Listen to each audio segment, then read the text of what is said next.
I did not. I went and got my own. Go ahead. Meeting called to order. Today is Tuesday, March 26th. It's now 6 p.m. Fiscal year 20 budget workshop. Councilman Licciardi? Here. Councilwoman Williamson? Here. Councilman Messier? Here. Council Vice President D'Amico? Here. Council President Goslin? Here. There is a quorum. Manager, overview of the budget process. Do you want to give a brief again? Yes, thank you. This is the second of the two scheduled budget workshops for the town council. We have the remaining departments this evening, as well as, the debt service and some of those areas. Again, the overall budget increase is $3.9 million. Of that, almost $1.9 million is attributable to the school department. However, there is no budgetary impact with the school department because they have additional state aid to offset that increase. So again, for many years, again, the school department is requesting a level local fund appropriation, which is the amount of money that is provided through taxes to support the school system. The town budget is up a little over 2%, a little over $2 million. And the overall, at this point, increase in the percent of the taxes would be 4% on the old levy. But again, we have a revaluation going on at the present time. And we'll, as we go farther, we'll get some better numbers as far as where the values lie. So with that, that's the quick overview of where we are. Thank you. We'll start off with the public library. Page 28.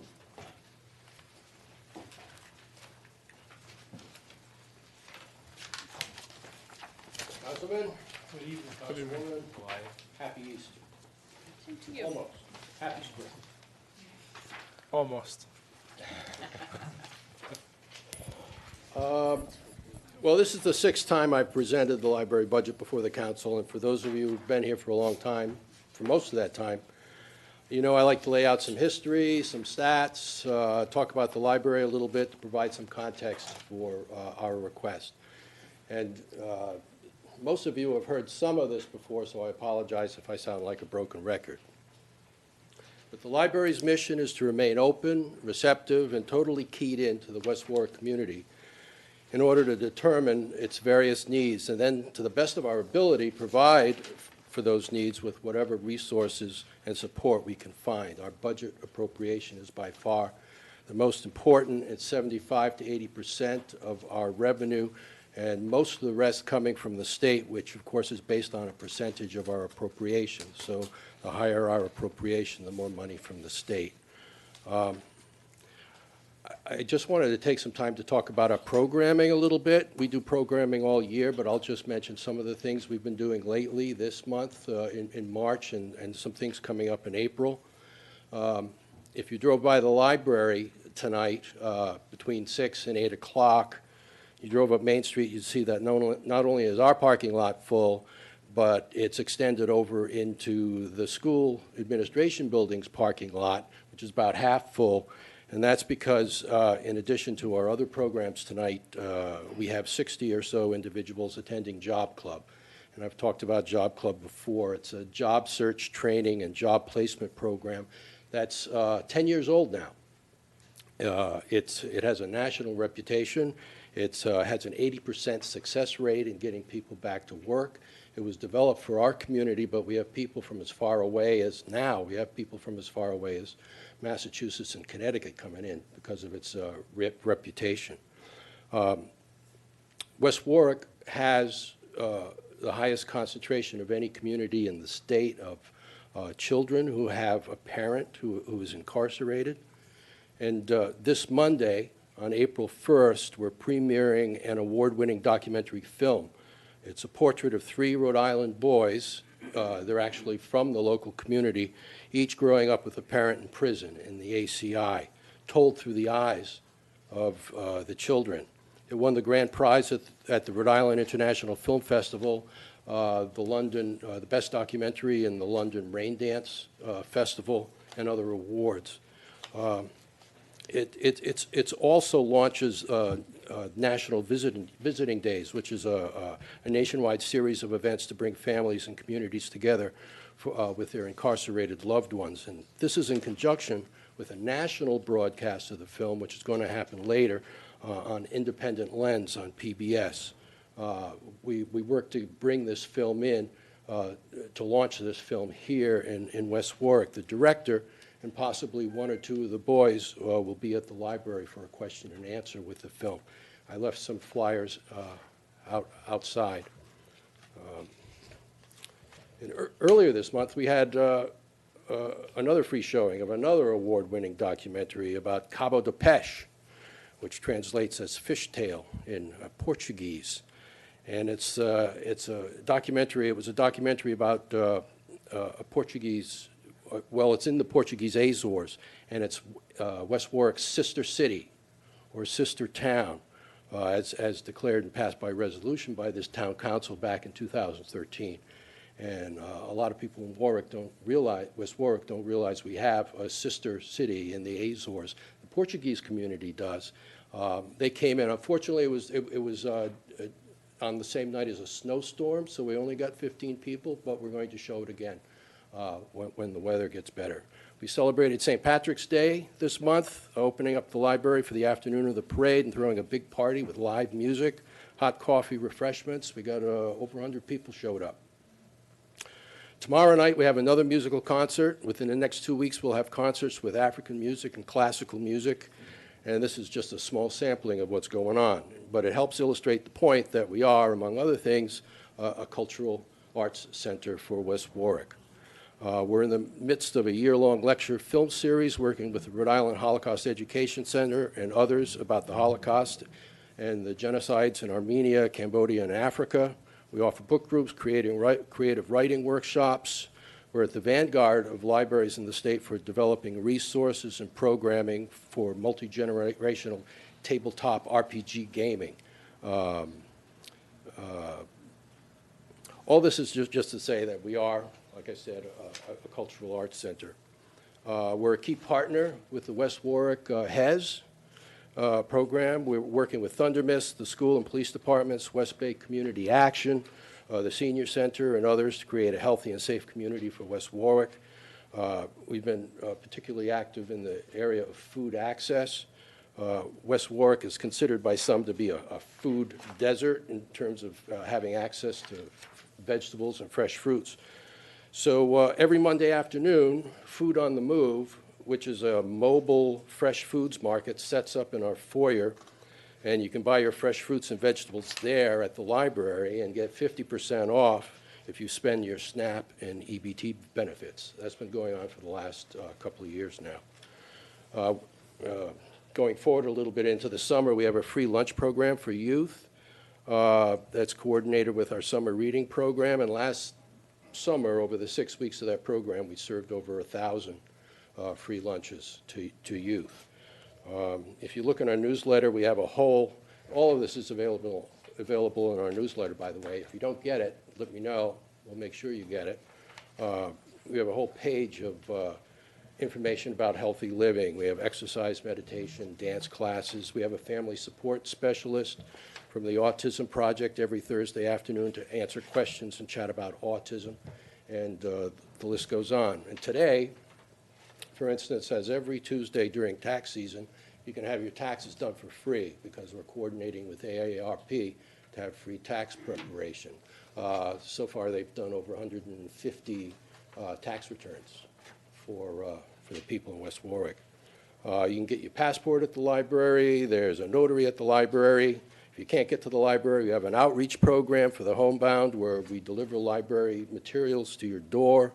We hold book discussion groups at the West Warwick Manor and Clyde Tower.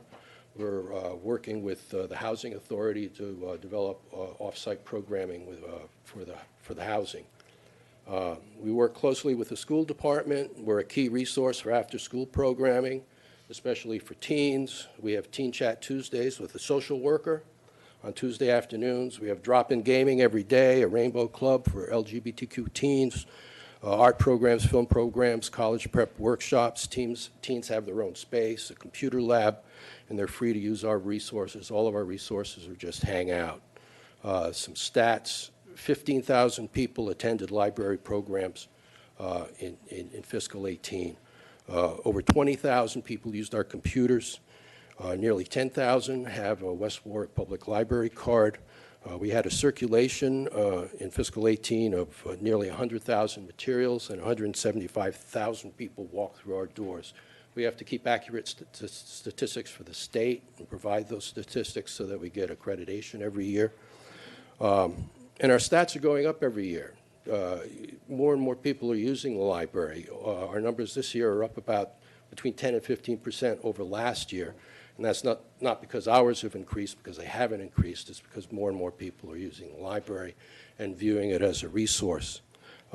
This past summer, when representatives from the Institute for Library and Museum Services, the federal agency that serves and supports America's libraries, visited our state, which they do every year, they asked to visit an exemplary Rhode Island library that had innovative programming. And Karen Mellor, the chief library officer from OLIS, the state offices, brought them to us, to the West Warwick Public Library, for a visit. And I could stay here all night talking about what we're doing, and what I've just mentioned is this, I don't know, less than half maybe of what we're doing. But it's just to say that we're not just a book warehouse down the street. We perform multiple functions for the town. We use less than 1% of the town budget, and I think we're able to get back a lot of bang for the buck. And all of you, by the way, I want to extend a standing invitation to come down and tour the library. I'd love to show you around, introduce you to the staff. We've got an extraordinary staff. I left a history of the library appropriation in front of you. I do that every year because it's kind of well, you can see with just a glance some of the history.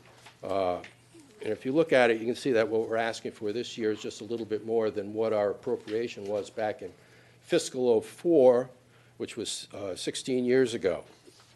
Again, this is the broken record part.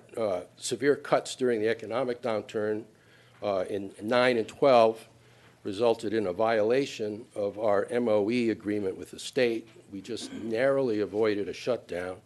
The corresponding cut from our state money resulted in an overall 25% loss of revenue, and we had to cut hours, which put us in violation of state minimum standards. So to this day, we have to apply for a waiver every year from the state to receive state money. And that's on the condition that we, the library and the town government, are making every effort to restore library funding back to what is necessary for getting us to 60 hours open.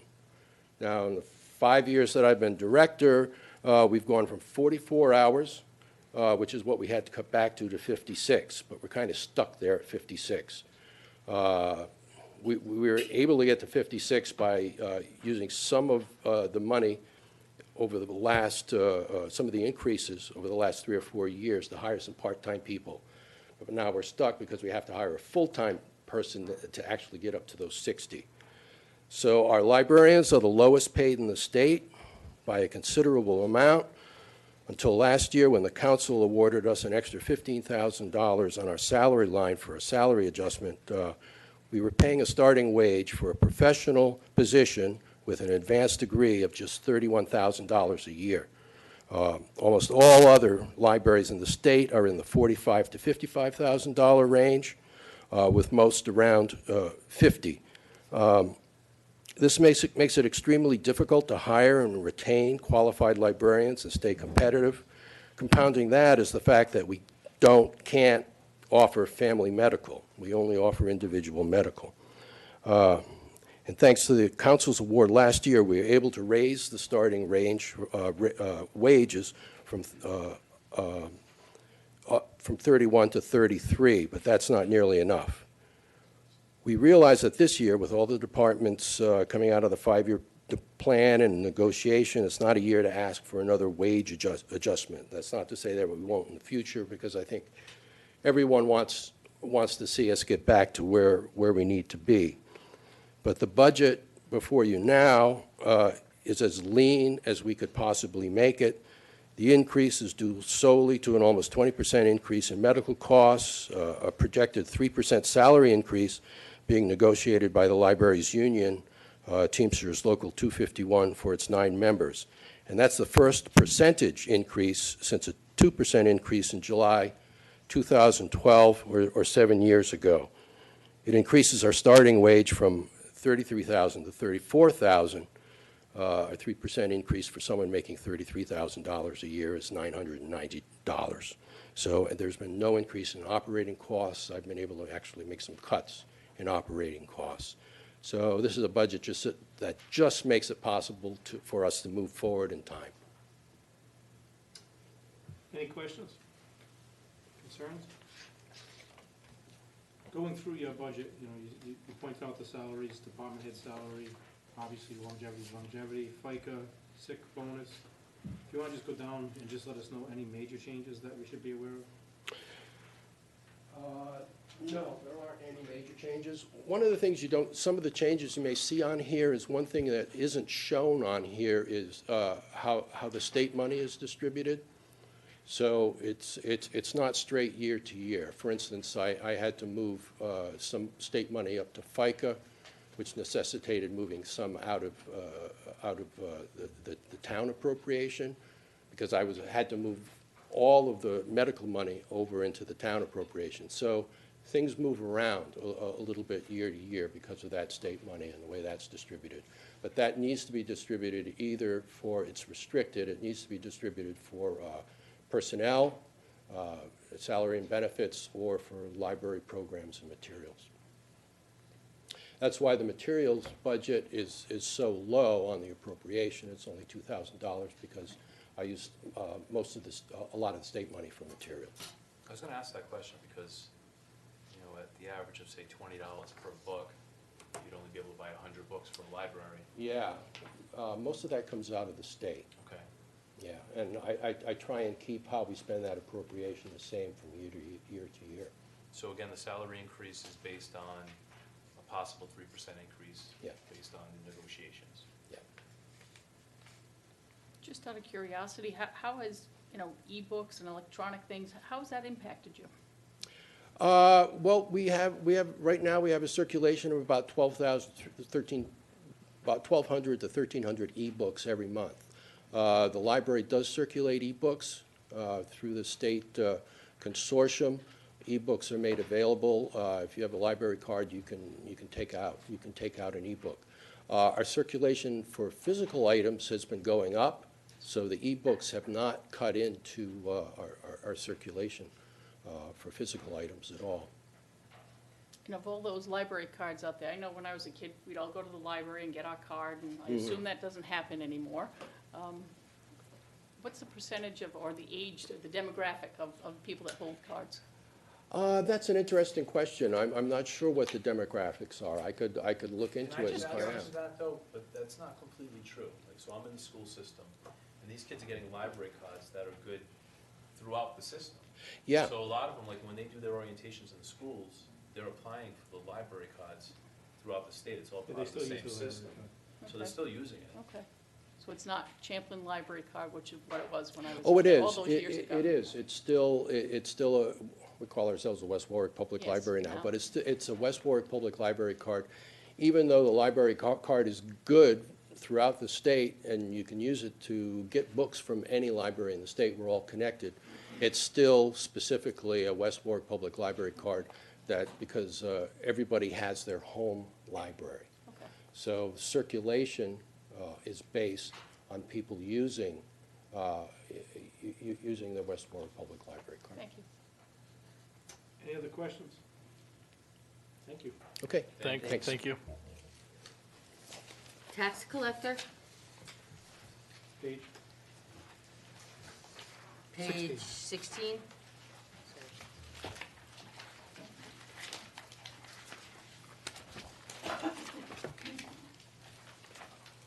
Good evening. Mine's not going to be as elaborate as the library's. I'm just going to get straight to the point.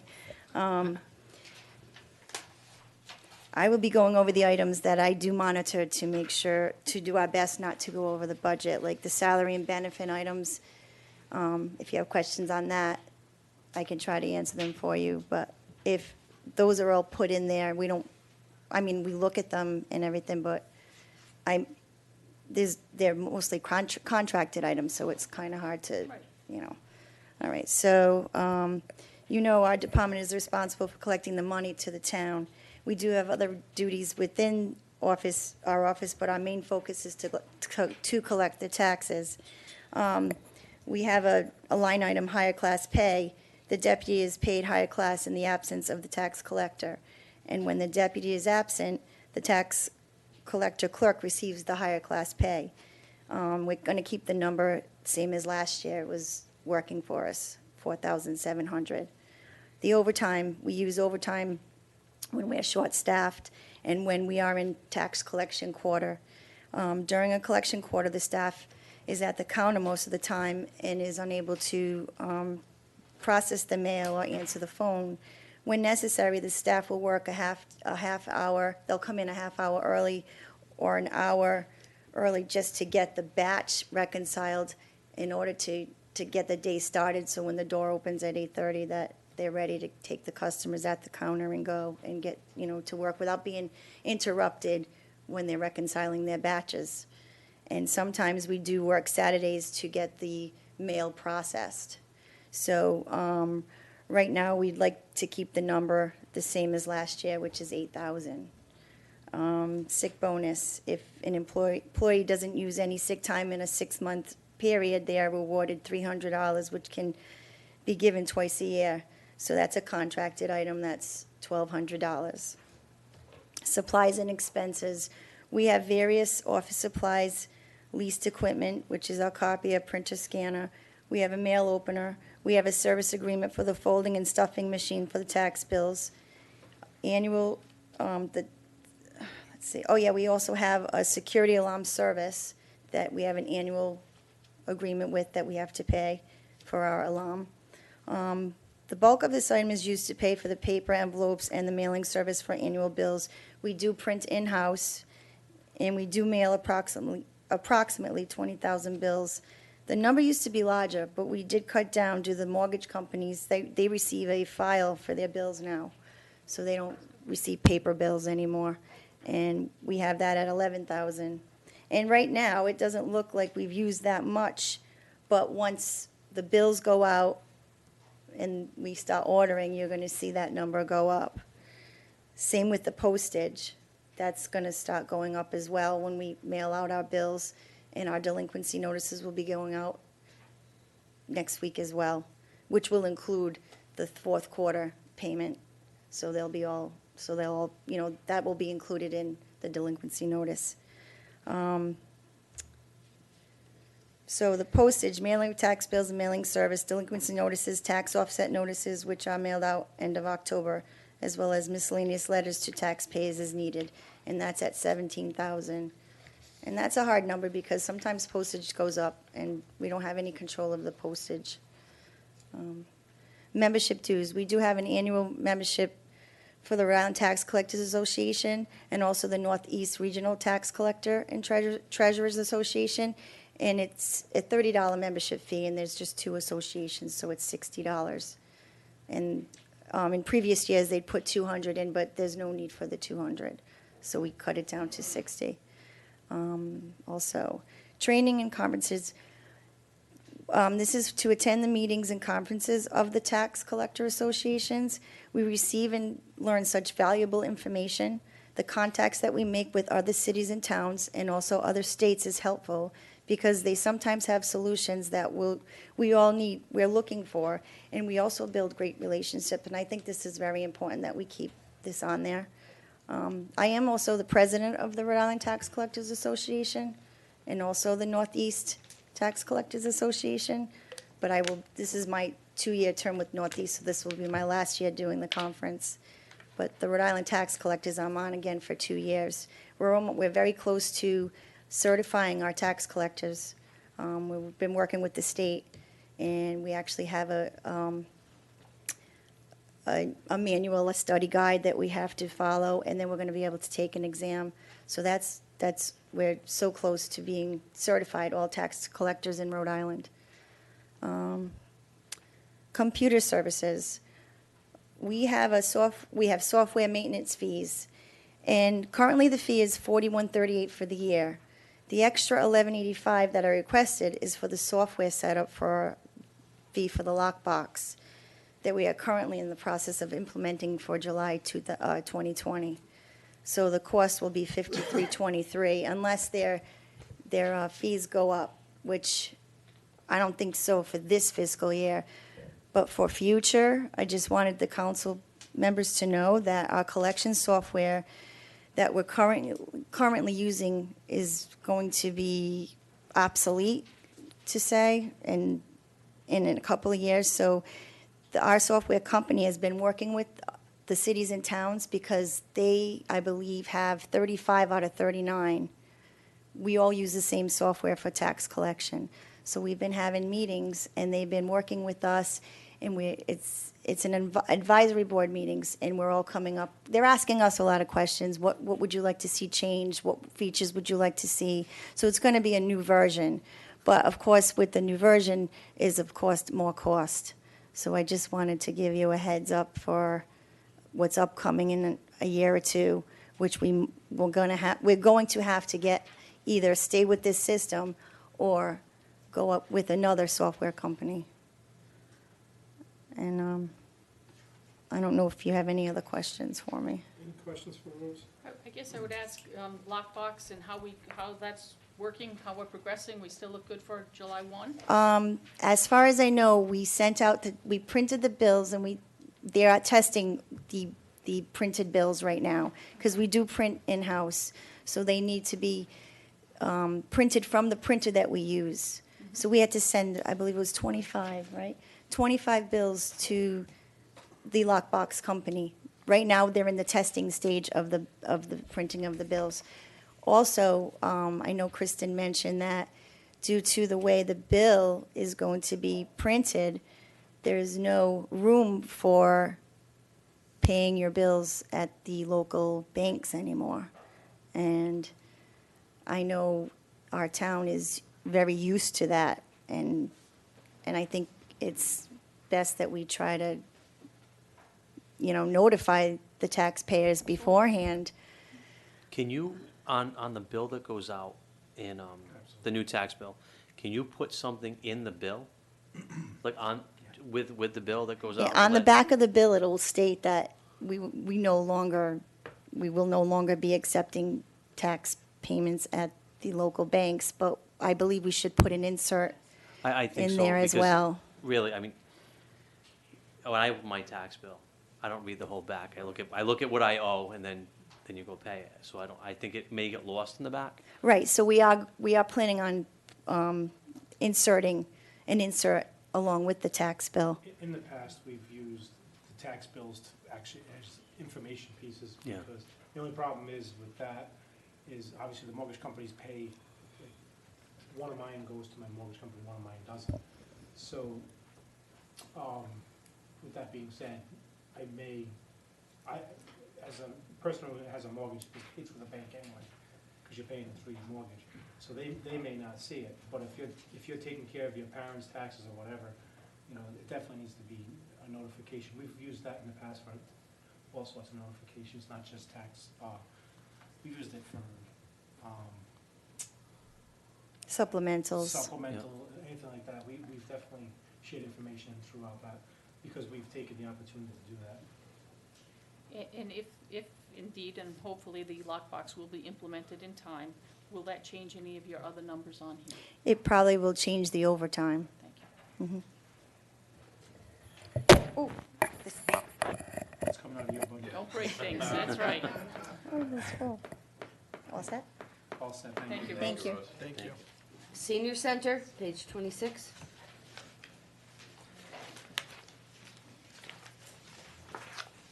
So if you didn't show up last time, we should have moved him last. Right.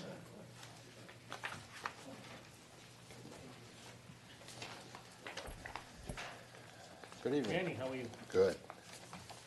So I did give you a readout on our stats, which include all the programs that we do at the center, and a little booklet that explains our human services and senior services. Because we are a senior center, but we're also the Department of Human Services for the town of West Warwick.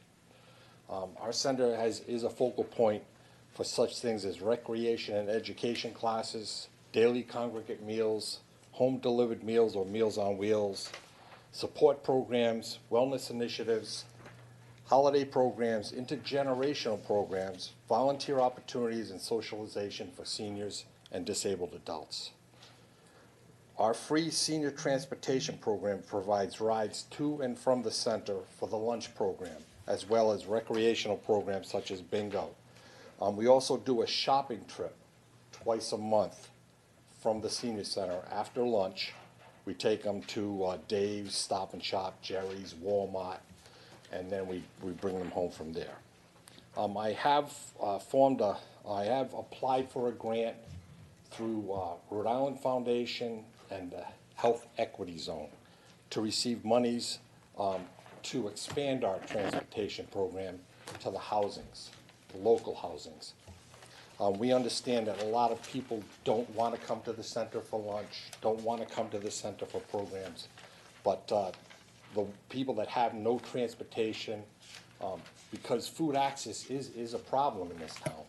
So we're working with West Warwick Housing Authority and Plaza Esperanza, Wildberry, to once a month go out to these housings, pick up people, have a sign-up sheet, pick them up, bring them to the local grocery stores. I have talked with Jerry's Market.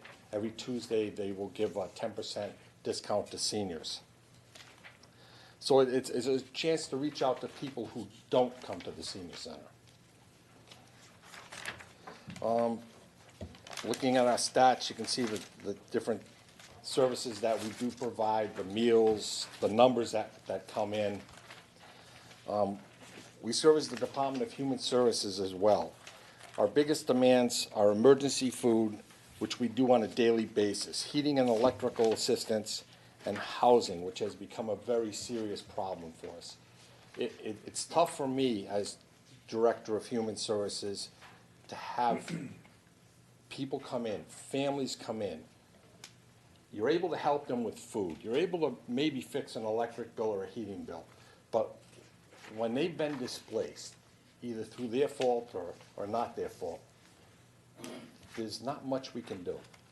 So it's very, very tough for us. We had, a month ago, 83-year-old woman who was evicted. Living with her son who was 45, she spoke no English. Walking around the town, they didn't know what to do. They came through our doors. I contacted the Division of Elderly Affairs, West Bay Community Action. We kind of all collaborated, got her into a facility, started with respite care, and she's going to be in a nursing home now. But those are the tough. We get families with children. We're living in our car because we were thrown out. So, those are the things that eat at your heart. Because again, I can fix a lot of stuff, but I can't fix that. So I'm just, and it's, to me, it's getting worse. The housing, the availability of housing. We are also proud to be sponsors of the FGP program, Foster Grandparent Program. We have 51 volunteers who work 20 hours a week in local schools, daycares, and nurseries. And during the summer, we fund a 2-week art program for children in West Warwick that's very well attended, and it's free. We're putting on a senior prom again this year. This will be our 3rd year. It's for our seniors. Do you have the date for that? I want to put that in here. I haven't got the date yet. I'm waiting for Reggie Centracchio to get back to us I with don't think you qualify, Jay. No, it's a great John time. was there last I went year. last year. Okay. It's a good time. It is. It's amazing. Reggie Centracchio, it's a catered event. We have a photographer taking pictures. So it's a senior prom. And when you talk to seniors, people in their 80s, a lot of them never finished high school. Probably had to quit school to go to work, or in those days, if you weren't asked to go to the prom, you didn't go. So it's heartwarming. Any questions? How much of a grant are you asking for from the Rhode Island Foundation? 15,000. It was approved. It was approved? Yes. Okay. But that's not in these numbers. No. And when will you receive that, Manny? I've already received half of it, 7,500, and this is funneled through the West Warwick Health Equity Zone. Okay. Manny, just explain the $10,000 increase. I know that you probably Yeah, went through a lot of it, but you also lost some funding? I did lose some funding through a community development block grant, about $35,000 that I anticipated, but I guess we weren't funded this year. Elaine's gonna apply again next year for us and see how we make out. We use a lot of that money for holiday programs, electrical assistance, rental assistance, heating assistance. Do you know why you didn't get? Yeah, so I did reach out, had a meeting Yeah. with Elaine about that, and it was certain, like we had talked about Warwick, and some other communities did get it, and that's because Warwick Gets it directly. gets it directly from the federal government, where West Warwick is a community that doesn't, so, and I guess they're gonna be, some programs might be alternating from year to year depending on the town, so it wasn't just West Warwick as far as communities that, Because I did Get it- reach out to her, I said, Yeah. did I write a bad request, a bad budget? no, it wasn't, and yeah, No, it she wasn't. said they just. It had nothing to do with they come anything you told me. together, they just didn't fund us, and this is the first time, and I've been with the organization 20 years. First time I've ever seen that in 20 years, but we look forward to next year. And again, so we got the 15,000 from HES to make up for that. I applied to Central Bank for $5,000 for transportation, and that was approved. And right now, I'm in the process of applying at Citizens, Bank RI, and Bank Newport for 3,000, 4,000, whatever I can get. So between that, the $10,000, you kinda at least, Yes, yeah. And Manny, something you said earlier, and, I've sent people to you numerous times over my years, and just recently, and I know housing is the toughest thing. You help everybody that comes through your door, no matter if it's a 25-year-old or an 85-year-old, it doesn't matter. It's not, like you said, not just a senior center. The waiting list across the state is just outrageous for housing. It's just unreal. But again, I know you do all you can in your group, and you usually give people a direction to go. And even if it has nothing to do with West Warwick residents, they still go in there and ask you for advice, and you give it, and you send them to West Bay or whatever. So thank you for what your department does every single year, because I know a lot of people come in and it's during hard times, not good times. So thank you. Manny, how many on average would you say for the year came in for housing?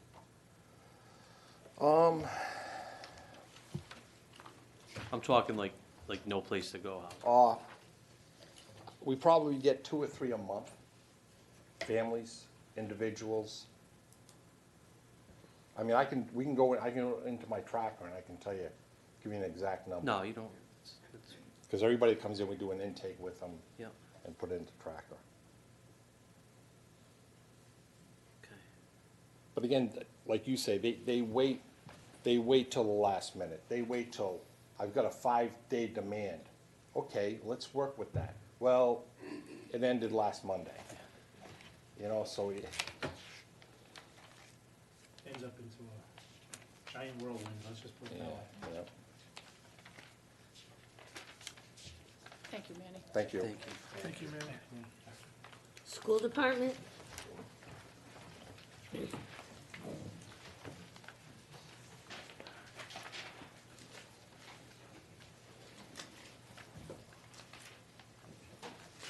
Good evening. Good evening.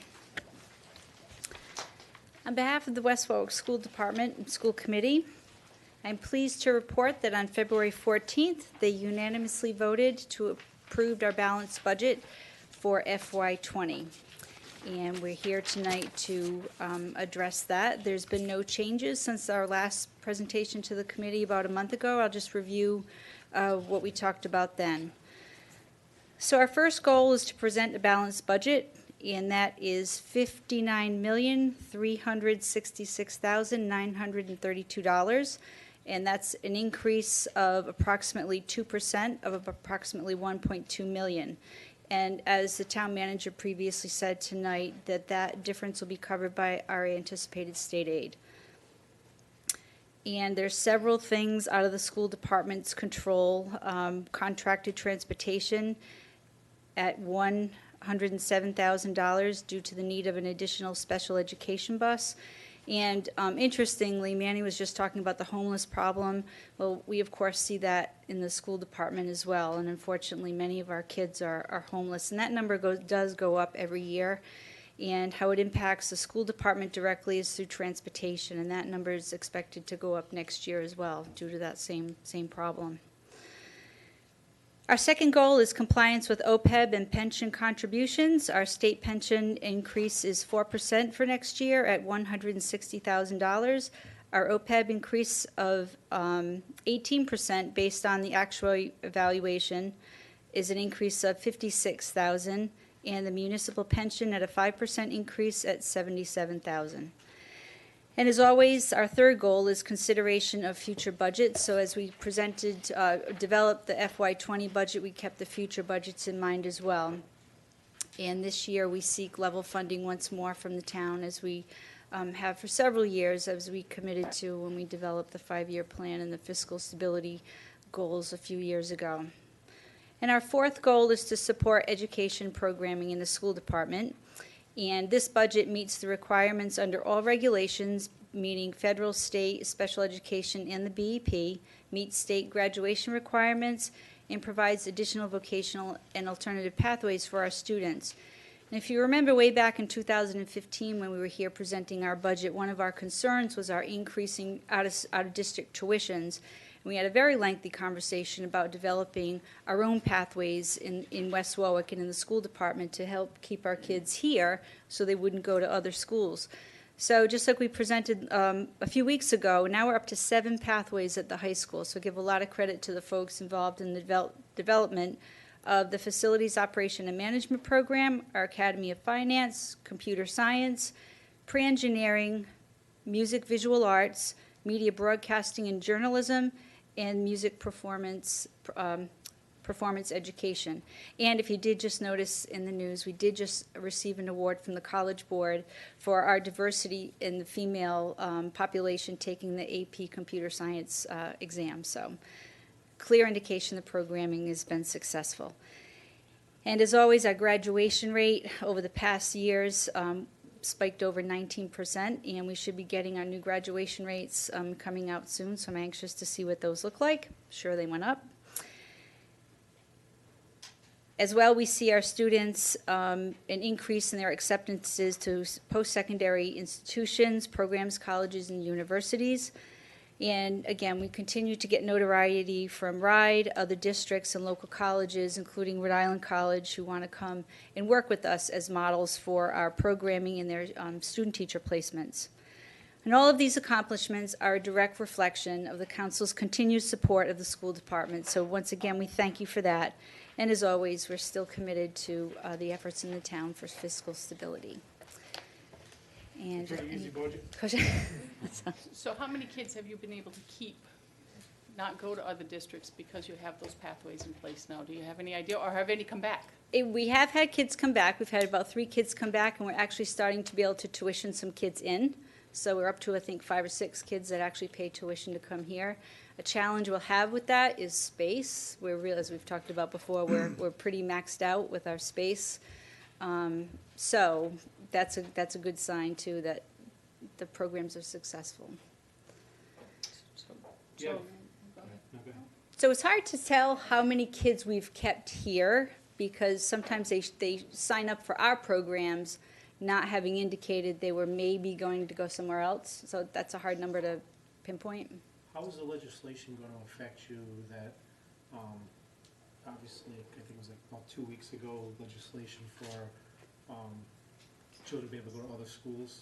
Yep. It looks like our legislation is supporting this, but they're grandfathering the existing children. Now, you just said something that's concerning is space. Sometimes by them going to other schools, it relieves a little bit of space. Is that gonna be an issue For kids Space, coming yeah. in? Well, kids staying. No, because we'll have enough room for there is gonna be an issue, there's been an issue, as you know, at the middle school for a few years now. We're literally chopping up the library for small classrooms, and this summer we need to do some work on the fourth floor to create more space. I don't think that'll be an issue in terms of kids coming in. I think we'll be able to accommodate any numbers of kids. The legislation that you're talking about, that's a huge topic in two ways. The career and technical centers like Tollgate, Cranston, and then there's the pathways like we have at our school. So there are two different things, and the proposed legislations address them in a few different ways. And one being, if you have a program in your district, let's pick carpentry. If we have carpentry here, a student used to be required to stay in West Warwick and go to our carpentry program versus electing to go to any other in the state. And a couple of commissioners ago, changed that to where they could go to any program throughout the state that they wanted to. We wouldn't have to bus them outside of our transportation region, but they could go anywhere they wanted. So part of the legislation that's up for passing this session is to address just that. If we have the program, the student would have to stay in their own district first, which would help, because we do now have you see, some programs that kids are leaving to go. And there's a lot of controversy around that, too. Kids leave sometimes. They sign up for a program, which they have the right to, and we have to allow them to go. And admittedly, they say out loud they're going to for some other reason. Their friends are going, I want to play a sport, and even if they say it out loud, we can't stop them from going. Some have come back from your sports. That's too. exactly right. Right, Yeah, Steve? that's exactly right. So, We had one come back. so it's a huge conversation throughout the state, and I would expect that be for years to come, actually. Are there any new pathway programs on the horizon? They're always working on some. So So we have 7 right now. we have 7 approved, good to go, and that does increase our categorical funding too. We just heard from RIDE. What we're going to get for this year is $30,000 more than the original number they gave us. So with every, you get more money that way too. So when you're saying pathway, some people might not understand what you're saying. Can you explain a pathway program? Sure. Pre-engineering we'll pick. For an approved pathway, if a student has an interest in any particular area, engineering, electrical, visual arts, music, performance arts, we can submit to the Rhode Island Department of Education for an approved pathway. And what that means is you have to have 3 consecutive courses that the student would take around that career path. And some kids pick those pathways because that's what they want to do when they grow up. That's the career path they want to take after high school. Some kids do it just as exploration, which serves that purpose too. I might think I want to go into engineering, but I take it and I decide I don't. And some kids are just interested in it, then they go on to do something completely different after high school. So it really has proven to serve a lot of purposes, and that conversation is going to be alive and well for a long time, I think, in the state. Thank you. Any questions for Karen? Karen, you say space is going to be an issue. Is there do you foresee a problem in the future of us being out of space for the kids that we have? We hope not. In a couple of years, it's going to be really tight if the trend, our enrollment keeps going up. Yeah. That's why our state aid goes up, because our enrollment goes up. If it stays on the track we're on right now, we'll squeeze them in. It's the middle school. That's the tough stretch right now. So in a year or two, it'll be the high school. Yeah. So we're already talking about that in 2 years. What can that look like? What space can we use? So. Okay. On that topic, with that many kids, how beneficial will be? We talked last week about the grant for the extra resource officer. How beneficial will that be for the school? Oh, very. As a matter of fact, Chief Knott and I have met a couple of times around that, and he's proposed a program. So what we'd like to do is have the SRO that's at the high school and middle school now still function the same way in terms of the role she's been playing, and the additional one. More of an educational piece, similar to DARE in terms of some of the drug education and prevention work, but it really reaches further into like the social and emotional learning, and so I'm really excited about it. And he's given us some research that he found, and so I've been working with the folks at the middle school to address the age appropriateness, and it spans 5 through 8, so I'm really excited about that. I think that would be, and like he said, maybe last meeting, it is a 3-year grant, so it would be 3 years where we would be reimbursed for half of the cost of the salary and benefits, so, yeah, I'm really excited And about it's, that. it's something that it's gonna start, it'll start next year. For September, Yeah. that's what we're shooting for, Yeah. yeah. How is so- Maisie Quinn being utilized? Maxed out. We just break. Is it? It It's is full? maxed out. Yep. The last available room we're going to be using next year for a transition program for students in our severe and profound program at the high school. That's it. Last spot. So would you go to like portables or? how would you- Those are options, but that's costly and kind of complicated. Yeah, we're just going to see how we can repurpose some of the rooms we have. You know, we'd hate to start, losing more space that we use for other things, but we'll do what we have to do. That's what we've done so far. Fourth We floor? always make it work. Fourth floor?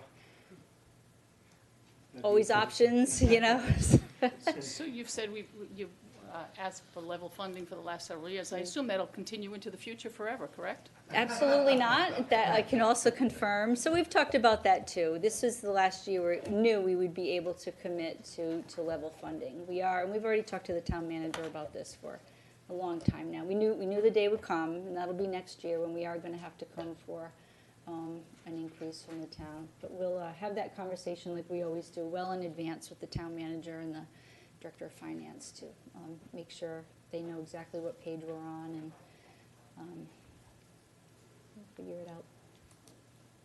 All right. Any Thank you. questions for Right. Karen? Thank you, Karen. You're Thank welcome. you. Thank Thank you. you. Planning board, I'm guessing that's page 5, planning department.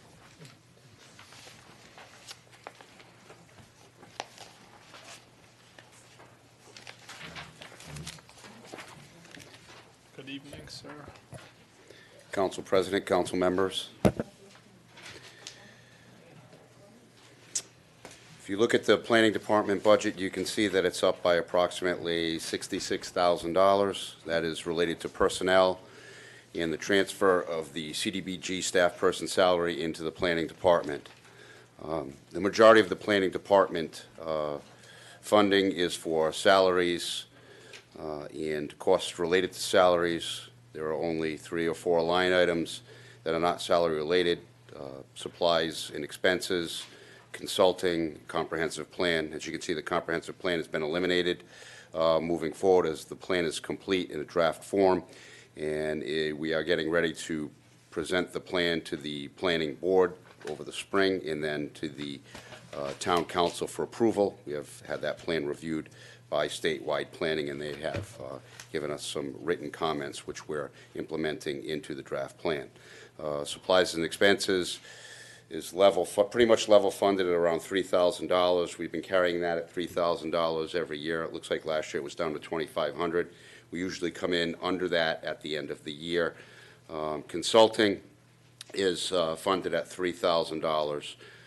This year we did use some of that money, as well as supplies and expenses, to pay an outstanding engineering bill for ESS consulting that was related to a citywide study on the drainage plan that was performed several years ago.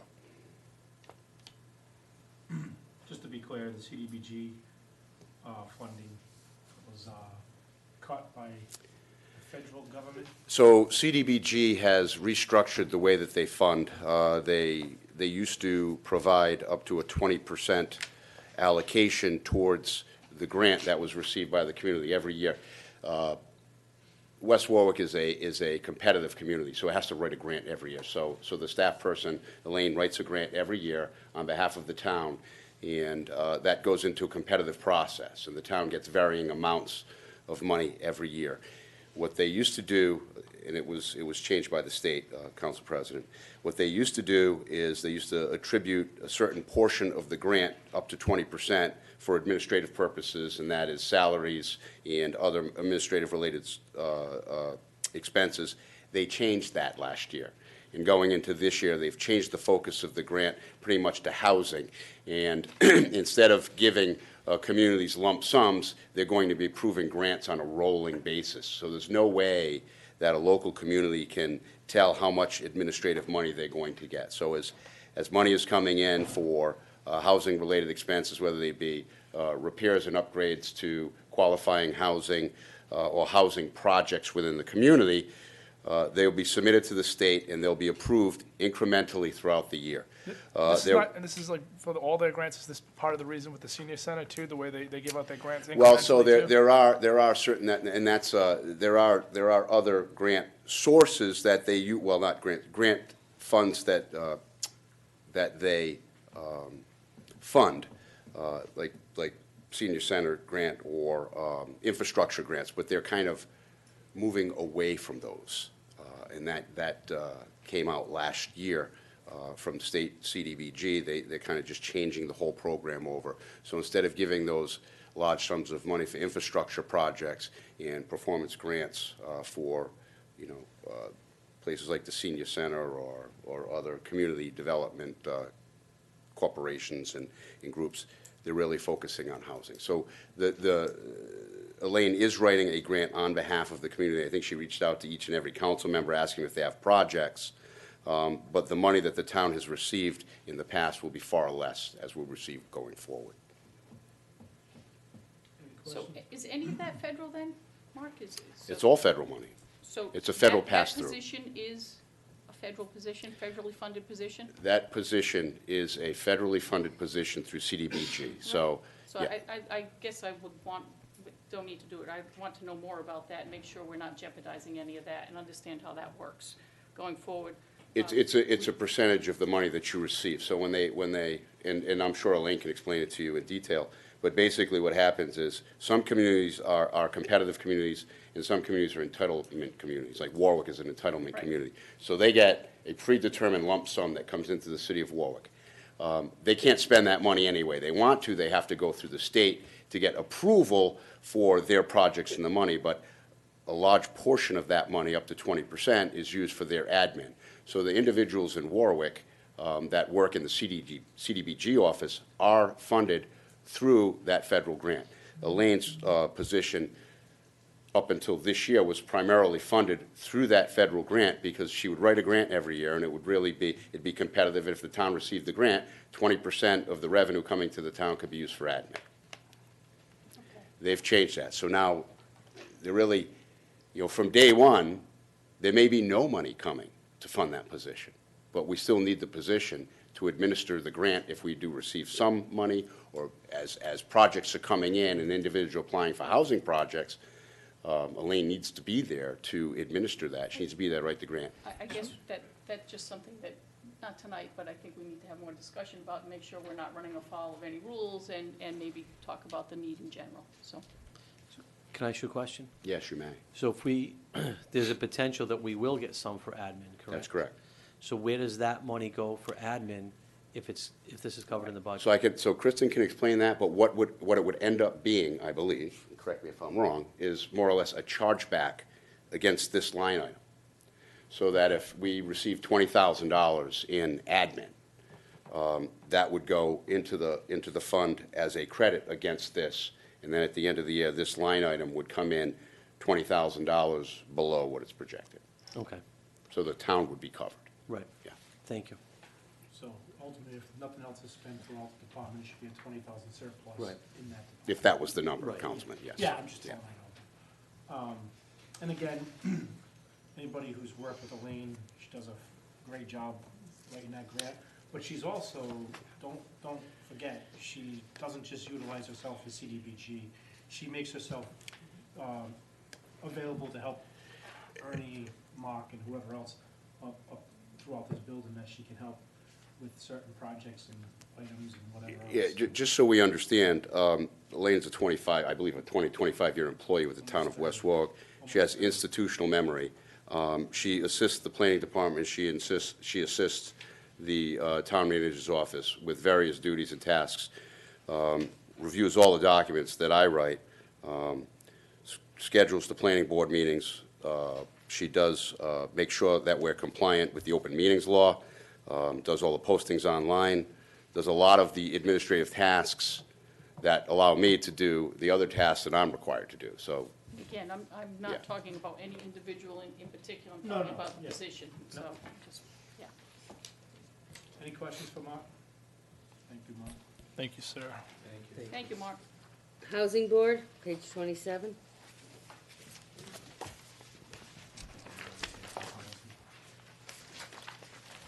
Twenty-seven?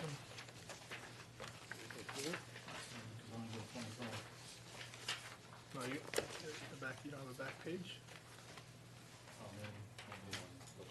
I'm a little dumb right now. All right, all right. Again, this is just, I don't think anybody here is from the Housing Authority. Very simple, they get paid for their meetings, the board payroll, Board of Tenant Affairs. Board of Tenant Affairs, though, has not met, and they've totally kind of disbanded, so that's probably why we see actual, and there's no dollar amount there. It's about, I think, almost 2 years. I don't think they've met, so, I 2 mean, years, yeah. do we keep it in there, or do we not? Yeah, we should probably discuss that, but. Yeah, if we're not, obviously, I think if we're not gonna use it, take it out, but We gotta find if out. we're going to use it, and As far as I know, and this is just through my recollection, we had 3 or 4 people drop off the board, and nobody reapplied. I think there's only 2 members, and they can't meet because they don't have a quorum. So, that's a question, we need to probably reach out to. I Joe mean, Machado. They don't have a chairman, so it's Joe Machado and one other person, I think. And I know, Joe's kind of tough to get in touch with right now himself, so I'll try to reach out to him and find out what's going on there. Building, 24.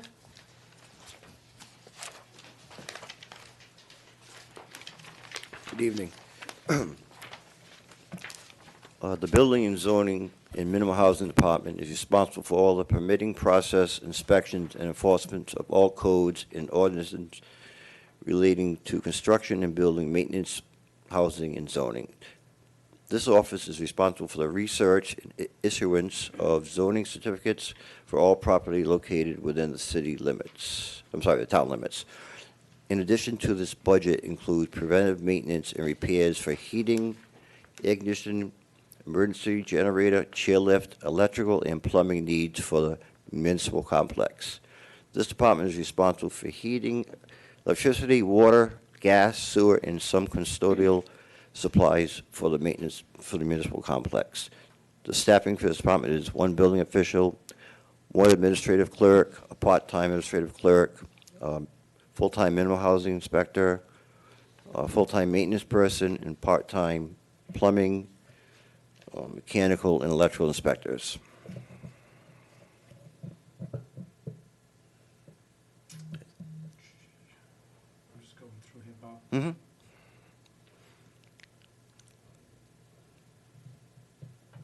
Maintenance expense, we're up to 24,000 this year, you put 40,000 in. Town manager dropped it down to 35. Do you see any issues with that? No, I don't. We had some unexpected things that won't be coming up again next year, so I'm fine with that.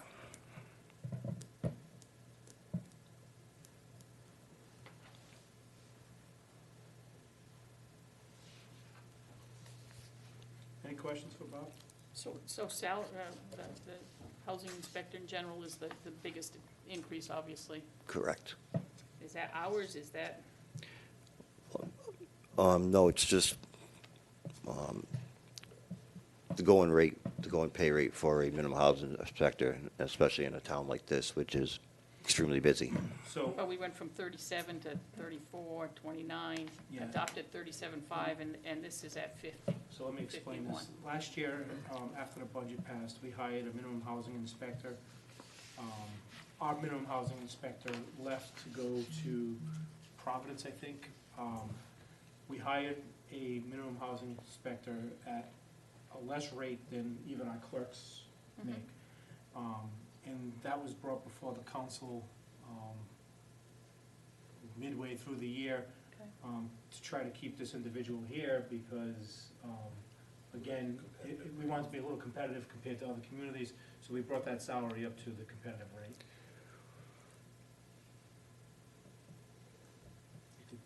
You remember that? I remember that. I also, that person is also doing other duties with the computer experience that they've had, correct?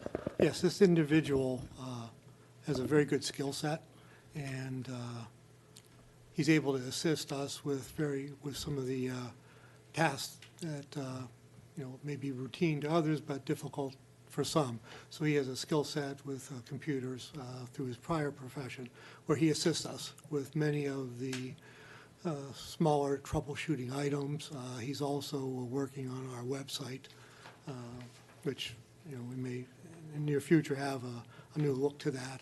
So he does have this skills with computers that if we have a problem, we can call him, to help out if he can. So he's also assisting in that area. He also has a law background. Yes, in fact, who would have thought, he's a retired captain deputy chief from another community that applied for the position. And what a great background for minimum housing. I mean, it's amazing background he has. And again, because of the position, he has, again, computer skills that assist us without having to call a consultant on an hourly rate. He's been marvelous with us. So taking the person out of the position, and the position itself, those duties were added to the position, correct? No, those were added duties because of his skill set. To the individual. Right. Now, if you look at the ranges for minimum housing officers, the salary we had was the lowest in the state, probably one of the lowest, if not the lowest paid position. Looking at other communities, that was a going range for that position.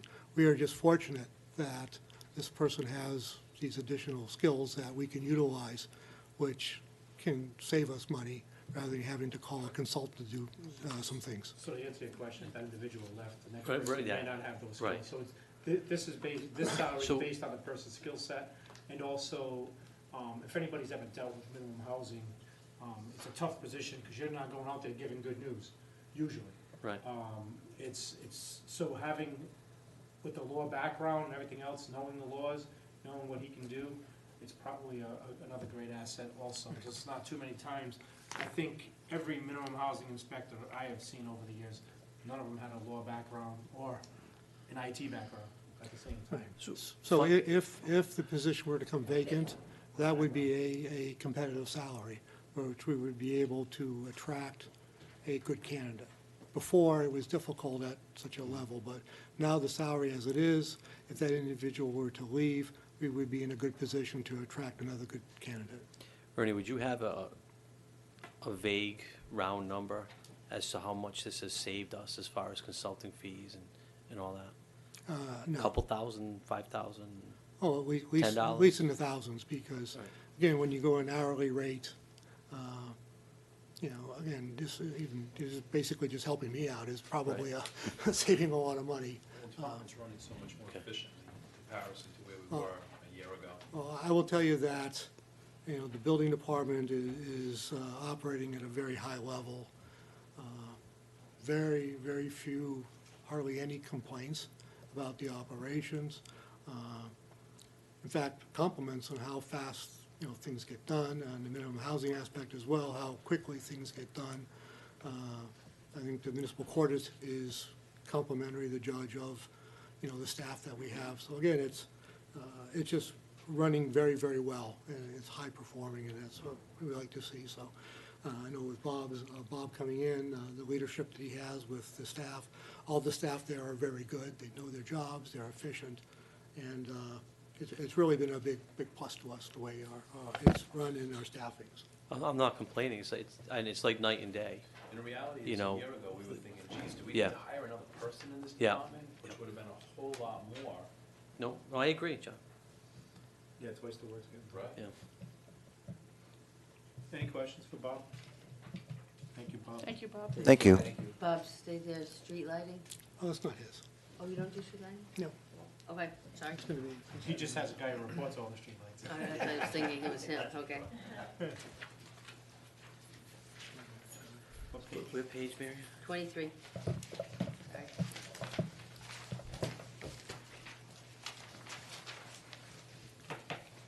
Cut and dry. Yeah, street lighting, we're keeping the same, we're level funding that. For some reason, their invoicing just doesn't make it through my email, so I just called them at the beginning of the month. They sent me all the invoices, so we're up to date through January. It's about $6,000 a month that we pay Prism. And then the balance of the budget is for any kind of breaks, fixes, anything that happens with the LED street lighting. And if you look, going back to 2016, our street lighting was 485,000. By going with Prism, we're down to 155. That was a $250,000 cut right there in general. And that was with National Grid versus Prism. Any questions? So it looks like there might be a potential for some savings there. I mean, last year, the actual was 92, and you just said 6,000 a month, somewhere in that neighborhood. Yeah, so it's about 75,000 for our annual For the year.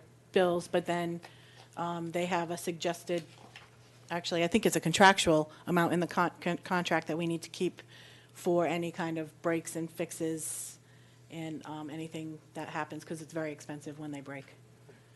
And the period lighting, that's our responsibility, and those are expensive. The work that's done in a subdivision, if the subdivision's underground wiring, that's our responsibility. And, that can be expensive, locating the problem, underground, and then rectifying it, So it looks like we've been lucky so far. this We year. have been. Yes, And- and this number I got from the contract. Okay. Yeah, and the other big issue is National Grid. It's been a little, I don't want to say vindictive, but let's just say when they change out a pole, they just let the light dangle, or they duct tape it to the pole and they don't put it up. So we do have to get Prism out there and put those up. And we've changed a lot of poles, over 200 poles in the town of West Warwick over the past 2 years, so just keep in mind that's still going on, and they're still building for they're changing the poles out up here for the station on New London, so. Thank you. Thank you, Kristen. Thanks. General government. General government, page 14. I'm just going to stand here now for a while. Just stay up there. So general government, as you can see, is going up about $1.25 million. The biggest cost drivers are the health insurance for the retirees, again, going to the actual working rate, the pension, and going up a bit on the retirement severance payments. As you can see, we're already over budget for this year. Adding in the FICA expense, which has not been in this budget in the past. I'm not sure why, so I felt more comfortable putting the FICA attributed to the severance payouts in here to cover that. The sellback for, which will be coming back into the contracts as of June 30th, 2019. And a slight increase in what we have put away for the fund balance to cover any contractual obligations that come out of negotiations. Any questions? And you took health insurance out and spread it across other places, is that right? So this is just the portion for retirees, and then all of the actives are in their respective budgets. departments. Right. And that is a reporting requirement now for the Department of Municipal Finance. Everything needs to be departmental when we report to them, all the costs. And we have 458,000 for the fund balance that you're budgeting, Yes. to help rebuild that. Well, it's two things. One is to help rebuild it, but as we did last year when we had our wage reopeners, this is a fund that would be used for the effects and ramifications of our collective bargaining agreements. So, again, I do want to make that clear to those who are here and then those who are watching. It's the dual purpose there, help rebuild the fund balance, but it also is the source where any resolution to collective bargaining agreements, that's where it would come from. So this is the cash reserve?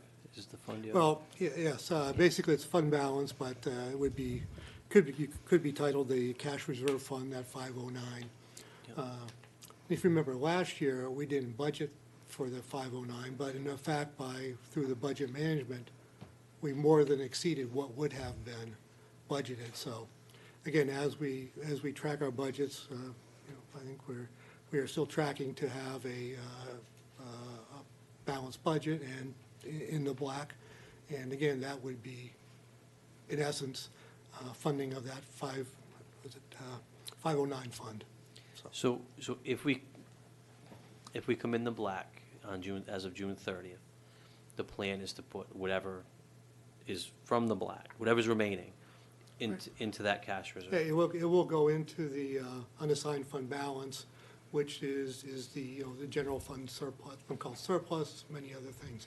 But it's going to go back into this fund to build up the reserves to an appropriate level. It'll take time, but it'll be there to build up the reserves, correct? So is this for, what, do you know the number we have in there right now?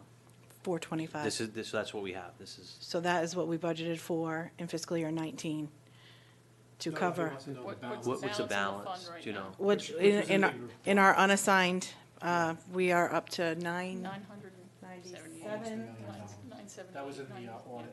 Yeah.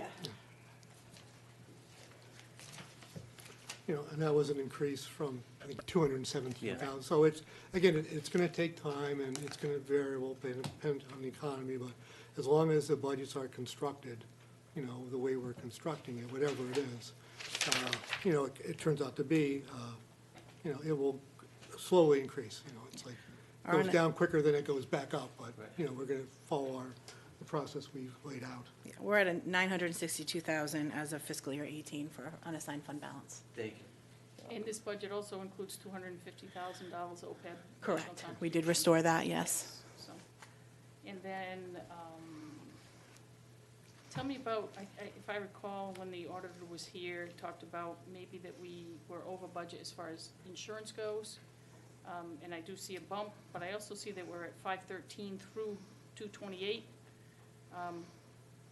Are we in jeopardy there? Is that? So our premiums are paid at the beginning of the year, so the Okay, premium so is paid. okay. So this is more for deductibles.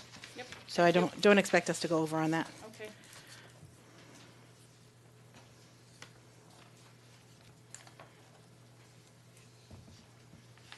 Any questions? Finance, page 15. So the finance department has accounts payable, payroll, the deputy finance director who handles all of the day-to-day accounting activities, and anything else that I need her to do. We also handle the town audit. There's not much of a change in this budget this year. It's overall going up $7,260. 3,900 net is a result of salary and benefit changes. One change is I did remove the part-time employee. We had a long-time employee, Bob Champagne, who retired after 27 years. And he did all our bank reconciliations by hand. So we are moving into a more electronic, more efficient way of getting the bank reconciliations done. And the audit are going up slightly because we are going out to bid. And training and conferences are reduced by 1,000. I don't do any out-of-state conferences. I do have to go to conferences for my license, but I do not. Generally, I stay local. So I didn't feel the need for 2,000 for training and conference. Any questions? Huh.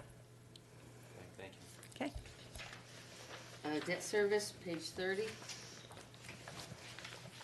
So debt service is going up about 130,000. That's basically our obligations. That include leases, all of our debt for the school and the town.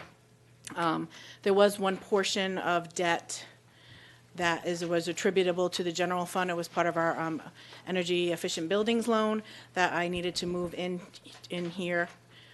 It was split between that and the energy fund, so that kind of makes up for most of the $130,000 increase. Any questions for Christine? Okay, thank you. Capital, page 31.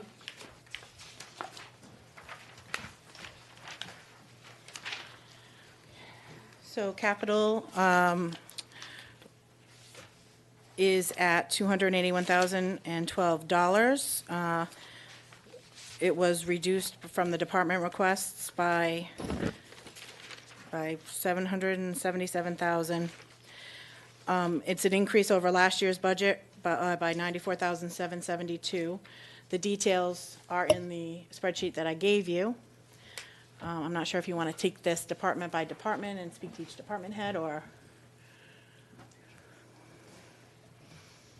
She wants to know if we want to go department by 31. department. 31. Capital? Page 31. Yeah, we need to probably go department by department. Right. Especially when some departments have been sitting here. Chief, wanna go first? You're top of the line? Explain your 49,500.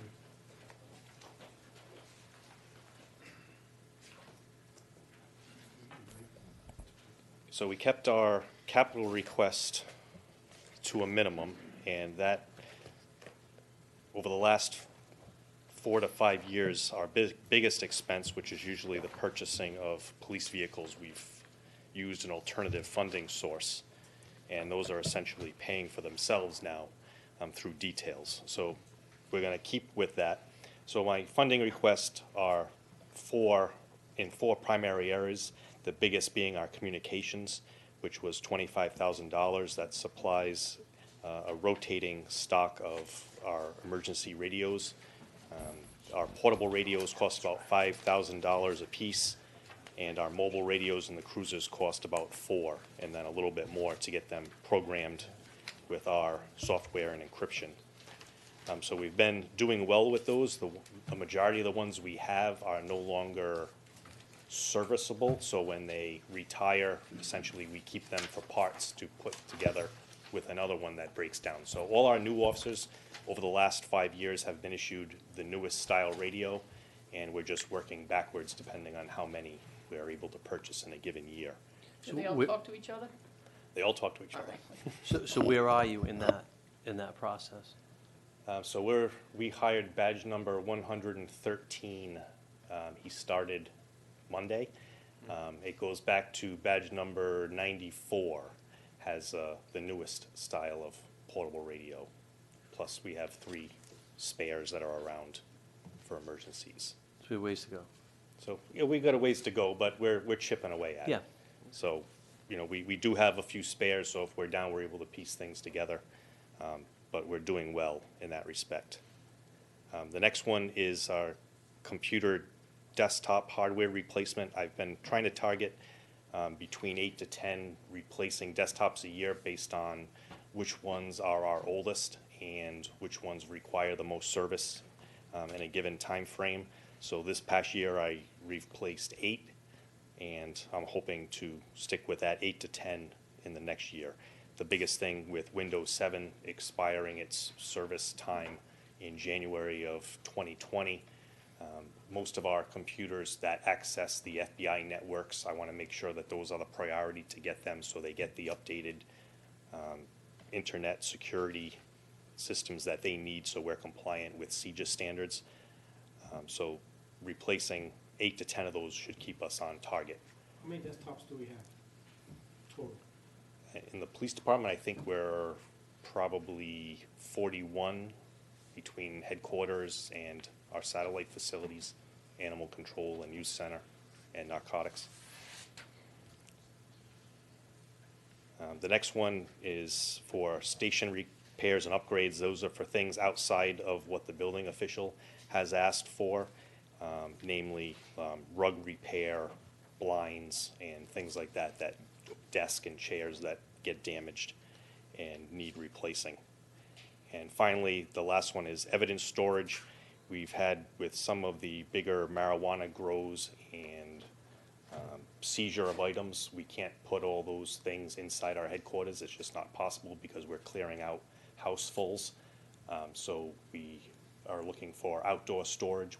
I rented one through July out in the back lot now, but I'd like to do something a little more permanent that run electricity to it so we can run a dehumidifier to keep things from getting moldy with an alarm system and maintain the camera surveillance from the town hall onto that item. So those are my items totaling $49,500. Any questions for the chief? Thank you, chief. Thank you. Thank you. Thank you. Fire?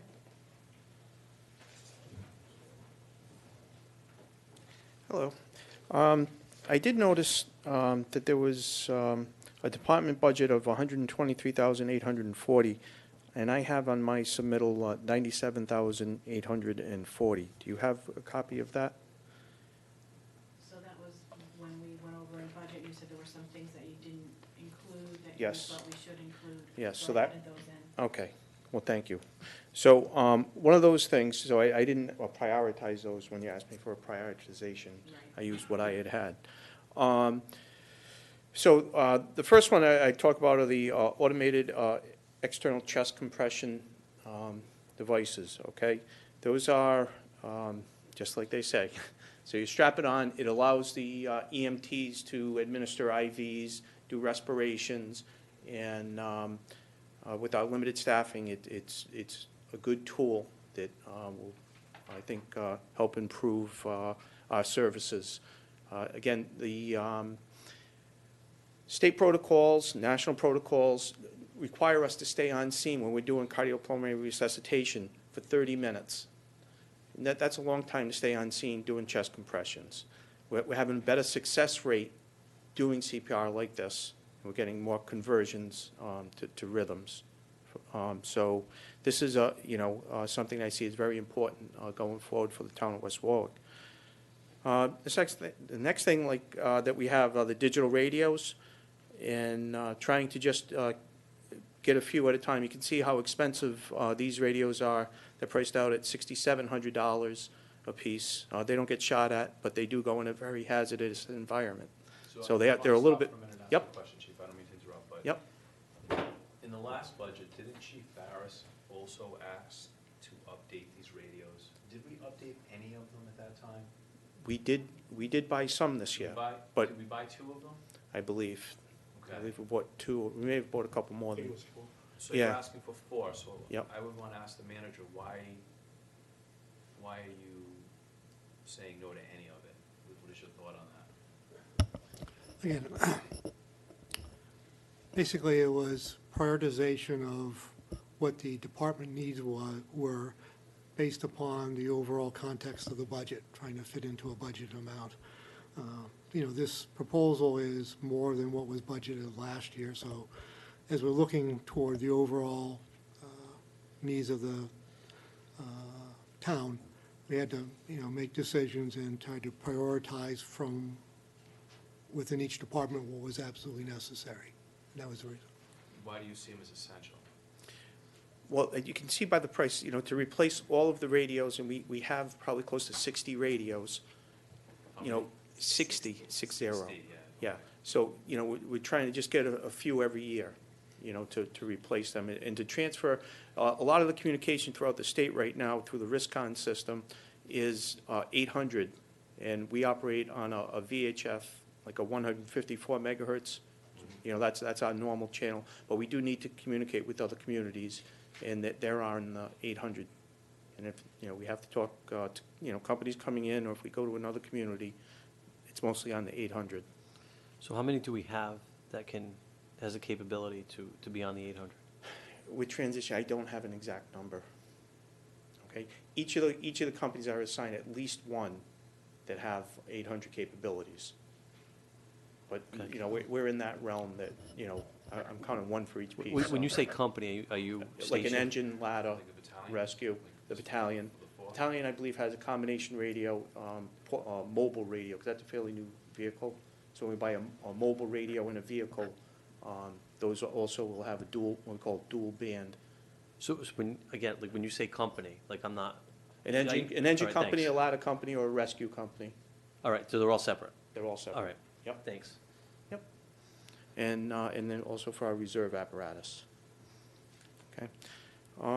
Moving on from that, the station, upkeep for all the stations, we have a lot of different things that need to get improved. Some of the ramps need improvement, the concrete is cracked, and what else? There are a lot of small things that need to get done. That's with that $5,000. Some of the doors need work in addition to that. Can I ask a question on that? Yes.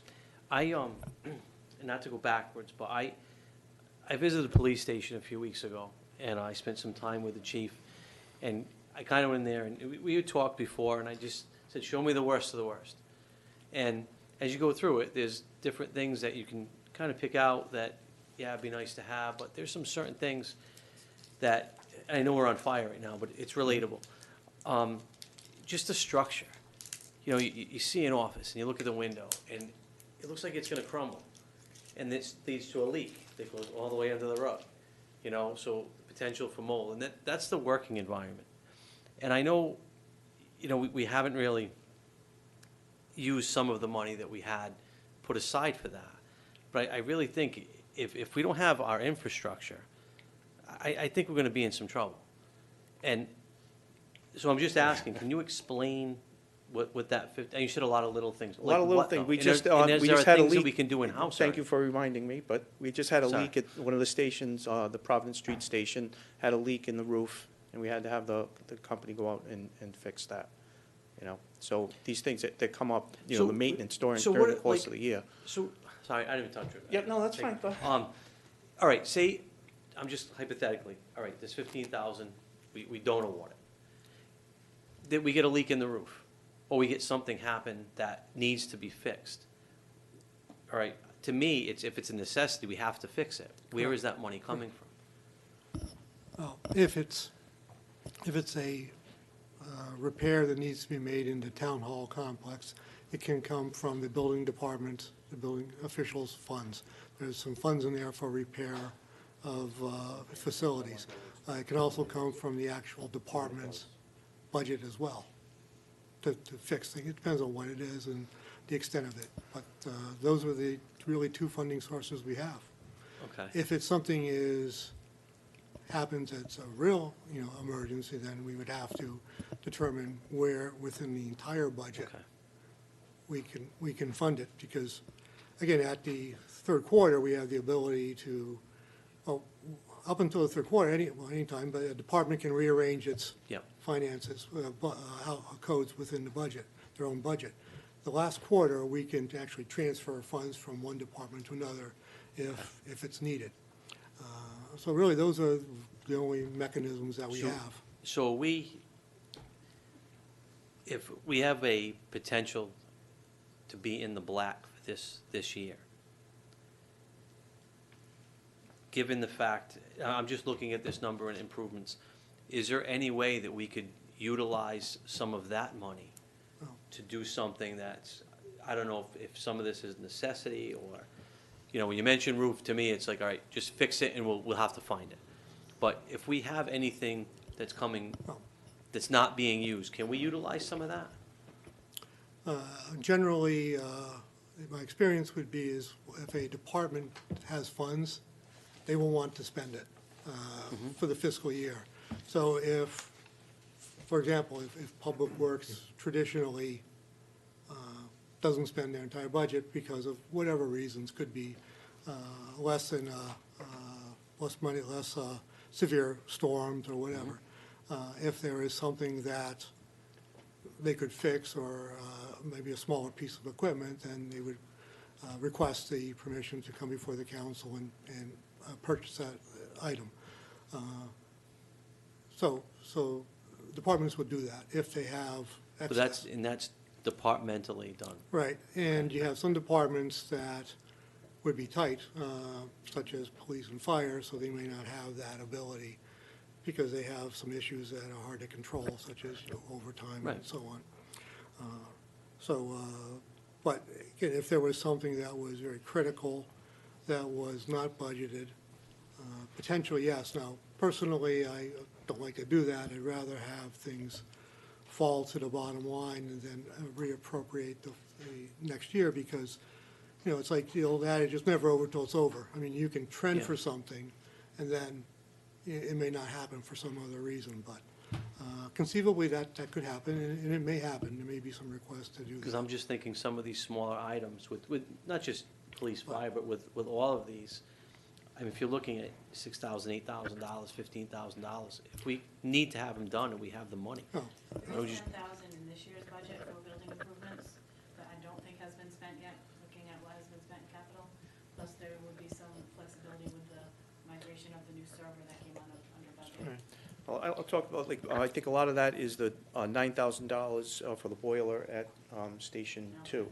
And the $9,000, it wasn't enough to correct what the problem is. So that's another thing I was hoping to put that $5,000, because $14,000 will get us something that's going to be effective in preventing that. So we're kind of going to weigh this winter without doing that. Yeah, well, while we're, you know, discussing these, you know, different projects in smaller amounts, Yeah. when we go down a little bit later, there was an expense budgeted that in parks for a flail mower for $25,000.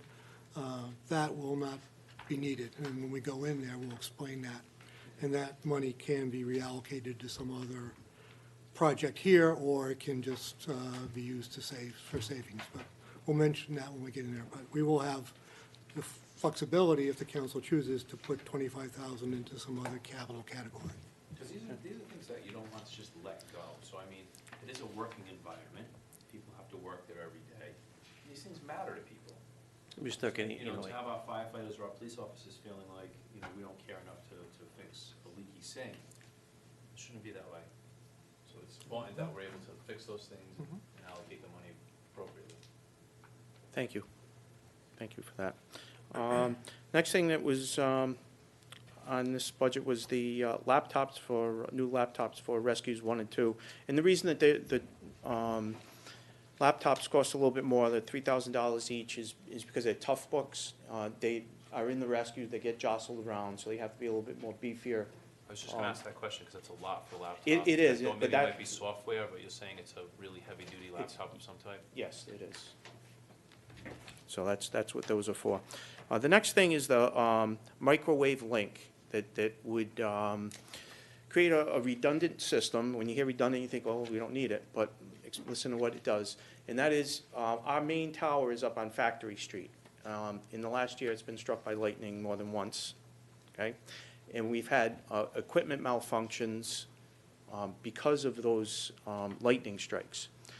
So when the radio, when we use the radios, they hit the repeater, they hit the tower, and then they come through a cable back to here. When the lightning strikes, that might break any one of those components. So what a microwave link would do would be to link the tower on Factory Street with the communications center here and be a redundant thing. So when that happens, we have a communications. So although we call it a dual redundant, and that might, it's like a nest, you know, something that, you know, is it something we really, you know, like, it's something that's important. So we are still in, I have ladder truck in there just because it's a capital improvement. That is coming from our EMS budget, okay? And, but I do still have that listed in there. And the last thing that was on my list was the hose. It's been a little while since we bought hose. So we were looking to buy 1 3/4, which is our attack line that we would bring in to a house. 2.5-inch hose, which we'd use on large industrial fires as a hand line.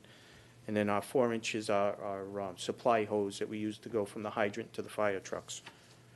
So, again, that is enough right there, 16 sections to replace one line on each of the trucks. And then the 8 sections is less than what's carried on one truck, but would allow for a couple extra sections for each of the trucks. So that's... So you started the conversation saying you were requesting 97,000. We have 123, so there's some So- discrepancy there. Yes. And then I would ask that you probably do see in front of you the manager reduced even below that 97. I assume that you have been involved in that prioritization and where the money would be spent. I gave my prioritization to to the manager and to Kristen. Yep. Okay, so those Yep. items, the 70,512 were his top, were the fire department's top Yes, items? so when when we emailed him for his priorities, he was on vacation, he emailed back some numbers that had changed since we originally sat with his budget. Okay. So I added up his priorities and took the difference out of capital, and then when we went to go adjust it in, I saw that some of his numbers had changed. So I went by his priorities to put the numbers in carrying across to manager. I had to tweak the laptops a little bit so that it came down to equal the amount that was in the budget. Okay. So I just want to make sure that you guys are on the same page as far as that, those items, you know, right now in the manager's budget, 70,512, and that the money is spent as you see fit. Okay, thank you. Any questions for the chief? Oh, good. And Thank you. again, when we go through a public hearing, if you have any changes that you Right. want to make, that's the time to make them. Department of Public Works?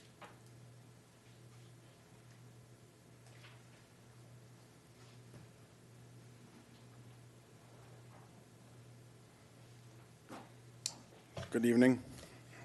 Dave apologizes for not being here. He's under the weather. So,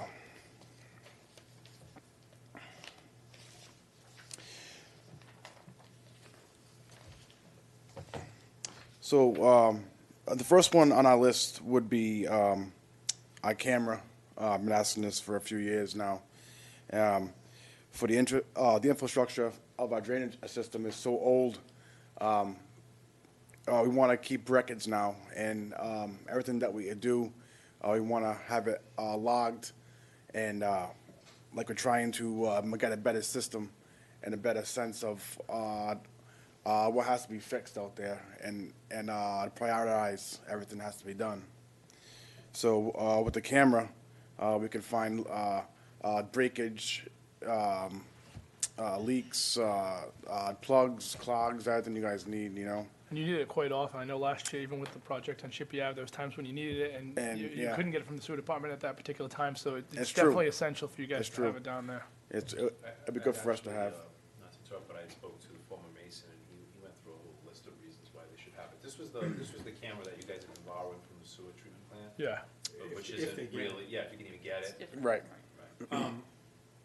I've been on site on North Pleasant Street, same thing. Mhm.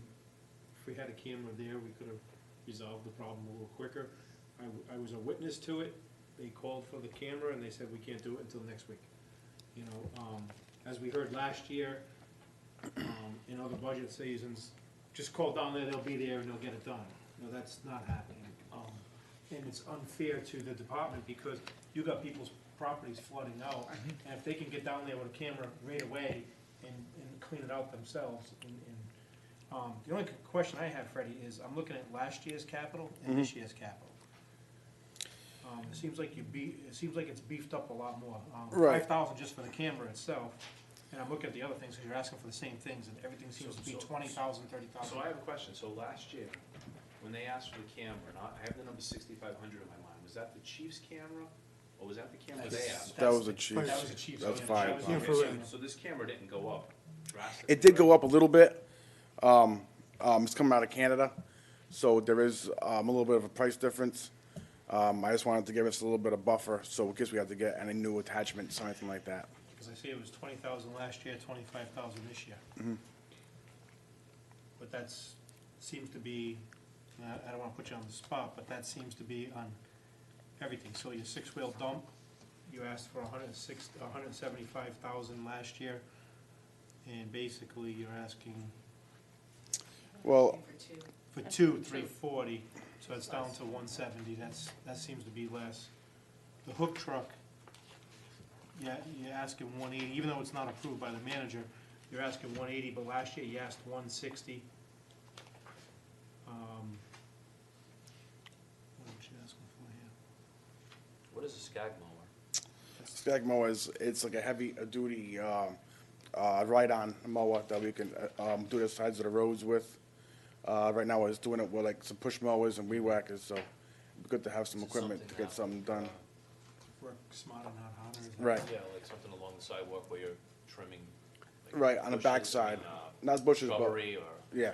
just Like on the overgrowth. side of the bike path. It was Right, not, okay. I was thinking that's what the flail mower is, then what's the, I Well, know the it's a flail mower, separate, yeah, that's on Parks, yeah, but the flail mower is, has the arm, so it can actually push back the brush. Okay. And then once that's all pushed back, you can run the scag along the side, and it's like a weekly upkeep. I see. Do you think this, I mean, in terms of like, spring cleanup of all the overgrowth and everything, is this something that will speed up the process and eventually save us money? Absolutely. Oh, yeah, not only that, and once you get going and maintain, that's the key. So are you cutting brush with this or just grass? Or just Like high grass, not like sticks or anything like that, just like high grass. You would need something like a bush hog or something like that for like the shrubs and stuff like that.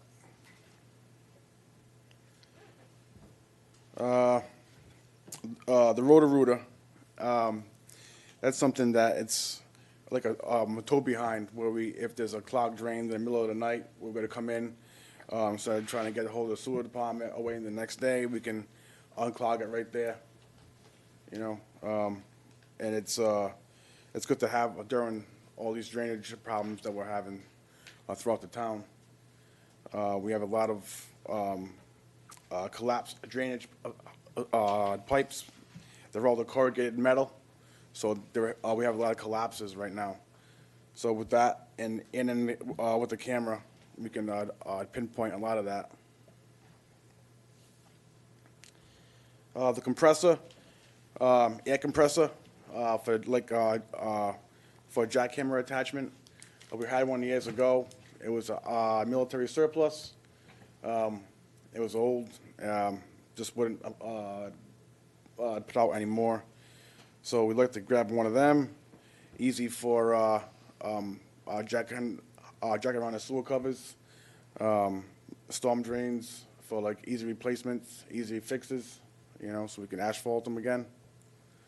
That was one of the big ones we wanted. So those three, those four were our big concern. The camera, the Roto-Rooter, the compressor, and the scag mower. So the 2 trucks were a wish list? The 3 trucks? Yeah, it's a wish list. I mean, maybe we can go out to a lease in the near future and do a lease program and try to update some of the trucks in the fleet because they're on their way out. Yeah, some of the equipment that we have, the heavier equipment, is getting on in age. And every year with the debt service, we don't issue debt, debt falls off.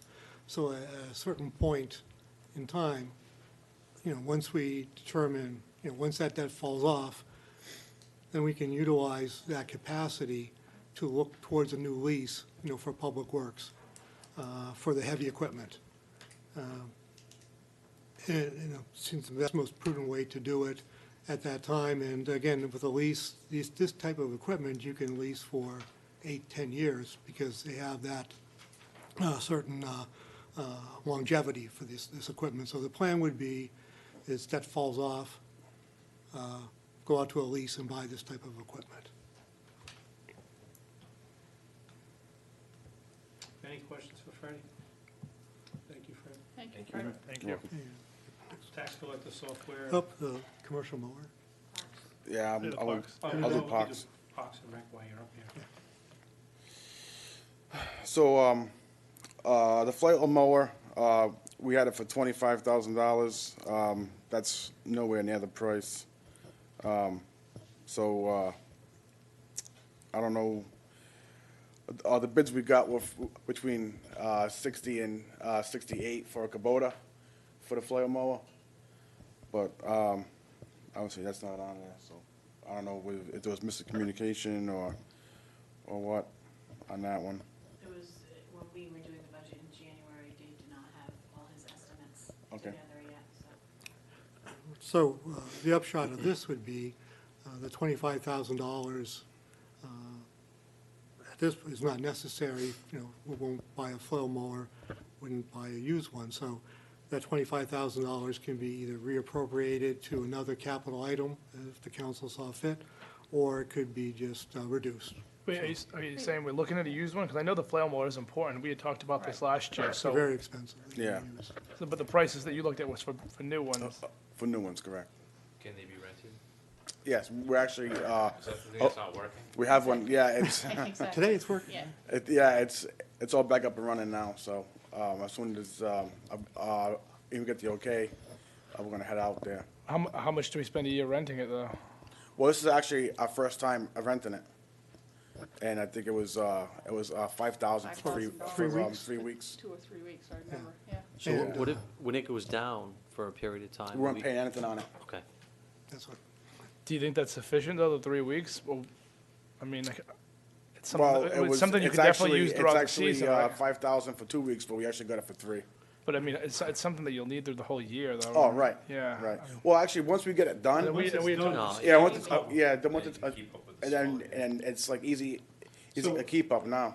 It's one of those things, do you rent it, do the initial maintenance, and then stay on top of with the SCAG Yeah. is the question. you know? And I That's the think plan. you can be doing, I think you can, so I think right now, just, I'd keep something in there to rent for next year.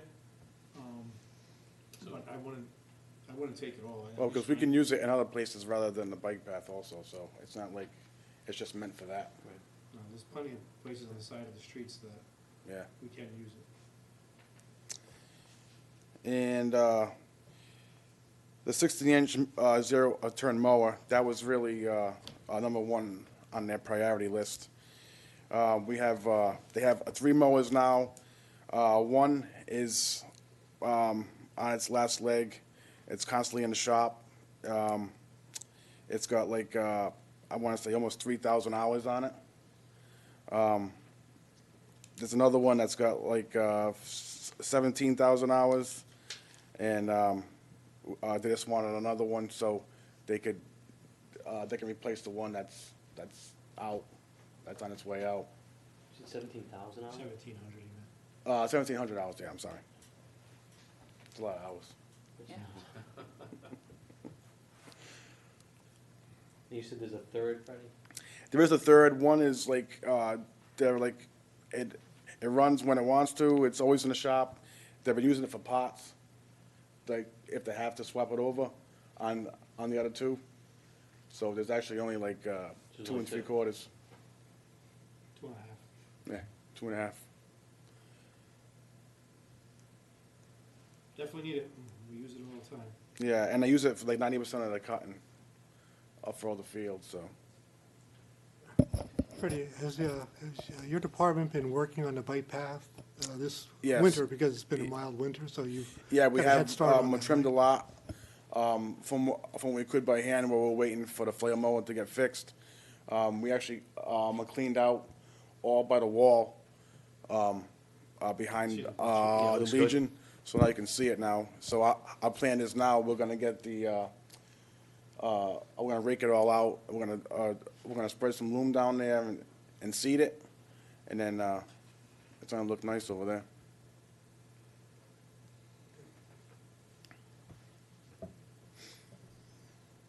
Anything else? Thank you. Thanks, Freddie. Thank you.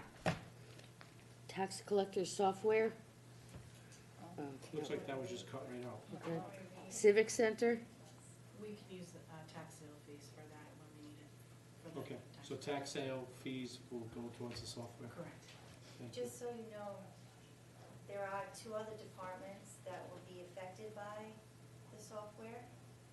They will need an upgrade in the assessor's office. Didn't they just get an upgrade? We just authorized one, That was an, two, what, two, that's the, Last year. that's the That was their evaluation. Patriot software. so that's not the That's same. not the same. And then wastewater treatment, Cause we they just all, got it was over $50,000, wasn't it? It 35,000? was 15 for the Patriot software upgrade. I believe it was 15. and you use tax And we use tax collector sale. fee, to Yeah. get tax. But the overall price was a lot higher than 15. So- I thought it was around 50. Yeah, I thought it was around 15. So is that, what page that's on, but we did that last time. Is that part of that budget request from the tax assessor? 15, or the, You're saying that this software, It will affect assessor and wastewater because we all intertwine in the same software. So So they it's will not- be Right. upgraded. so it's not in the budget? no.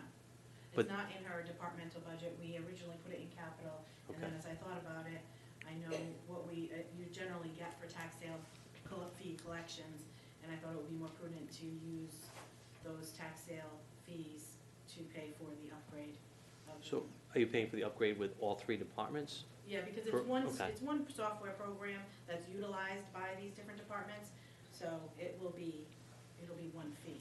So it's To not that we're upgrade. not, It'll be- if you're not gonna upgrade, it's not that you're not gonna upgrade, it's gonna, you have funding from a different source. Correct. Yes. Okay, But it'll be different modules. Right, but it'll be one price. Yes. okay. So it doesn't change the budget for the tax assessor that we already looked at? No. Okay. Thank you. Civic Center, They're requesting bleachers and rubbering padding, but it looks like it was cut by the manager. Right. Again, capital improvements for the Civic Center should be within the Civic Center budget. This would be, a general fund allocation to the Civic Center, which is an enterprise fund, and that's the reason why I did not recommend it.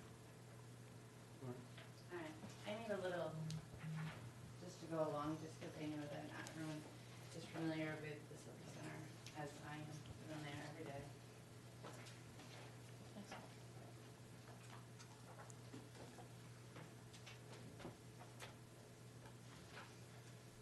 Thank you.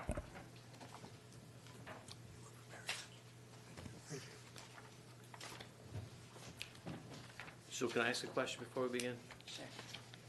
Are you asking If we're me? gonna get I don't know. If we're going to get a civic center budget, and that's most likely going to be after all this is done, then would it be more appropriate to talk about this with the civic center budget? Like, I know you were just saying that. I mean, not that I wanna hear it. I'm No. just thinking, if this doesn't apply to this, then why are we mixing? Well, in my opinion, the, funding for, capital improvements such as this should be within the Civic Center budget, which is an enterprise fund. And Right. it should be self-supporting, and, that's the nature of the enterprise fund. When will we see that budget? Last year it was June 5th. Will we, Well, there are The some first time. issues, will we be able to see that? Structures. Will we be able to see that? Here's what I don't like, is we're always dealing with three different budgets at three different times, which is the sewer department, the civic center, and the operating budget for the financial town meeting. But they're all related somehow. So I don't know why we're not talking about all three prior to the financial town meeting, because there's only so much money to go around. And one affects the other and could possibly affect the other.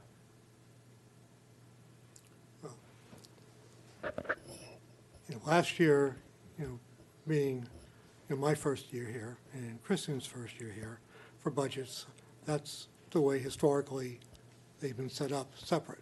The wastewater treatment plant, wastewater treatment operation is an enterprise fund, which is different from the general fund, but there is a little relationship because the wastewater treatment plant will pay the town for services, that we perform for them, general government services.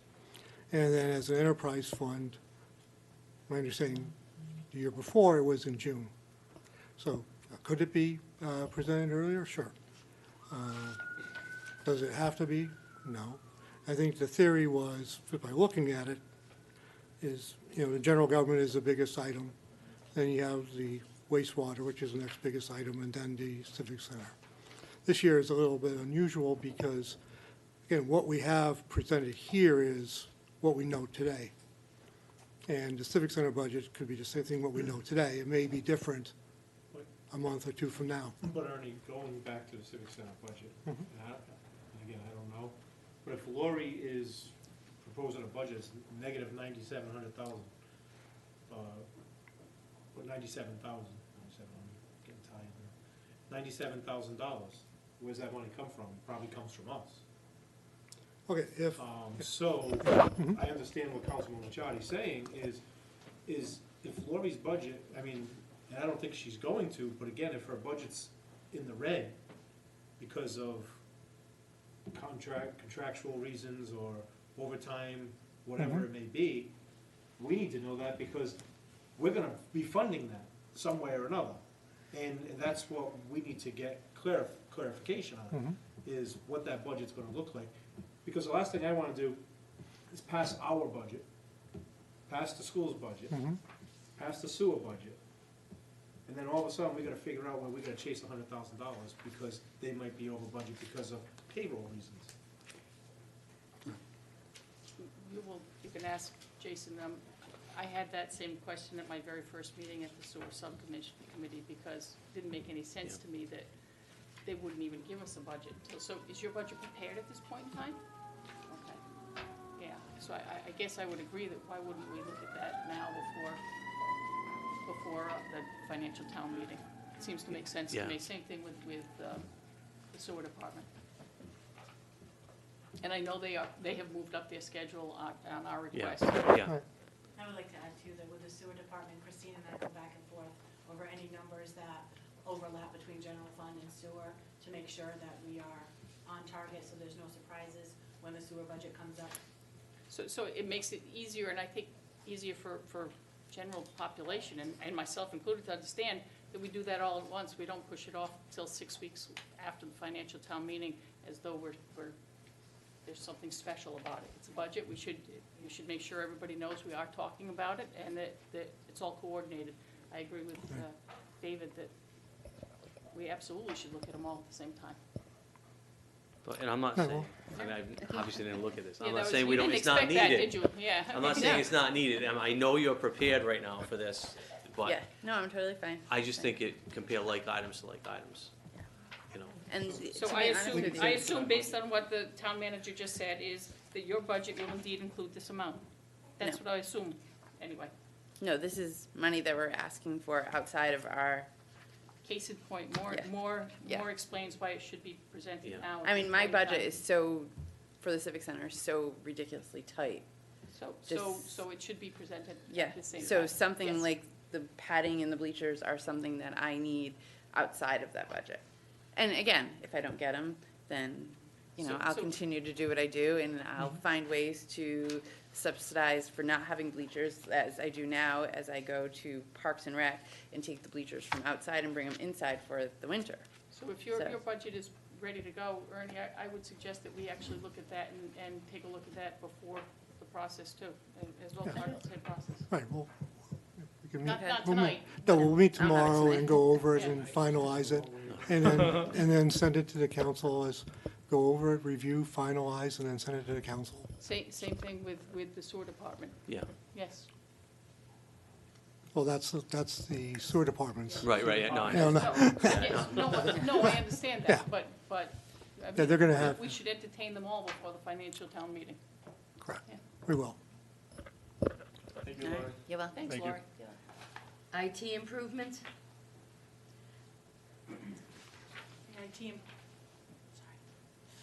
The IT improvements are basically, again, with the Windows 7 expiration being not supported as of January 2020, we have about probably at least 80 computers that will need to be upgraded over the next year and a half or so. So when we got the quote from RCC, it was originally going to be about 100,000, but based on, changes to our hopefully upcoming IT changes, more labor will be included in upgrading those, so we were able to cut it down to about 50,000. But they are definitely upgrades that need to be done. So with that, when you say more labor intensive, I'm gonna bring it up like I did last week, I think we met, right? We met a few times last week.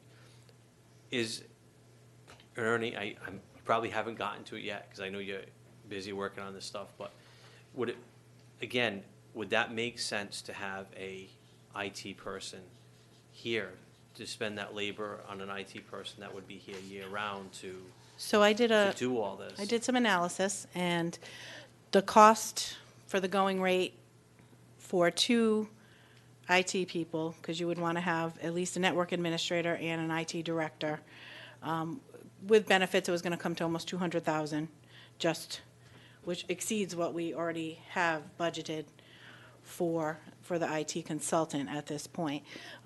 We have met several times, the 2 chiefs, and I'm sure they'll give you their input.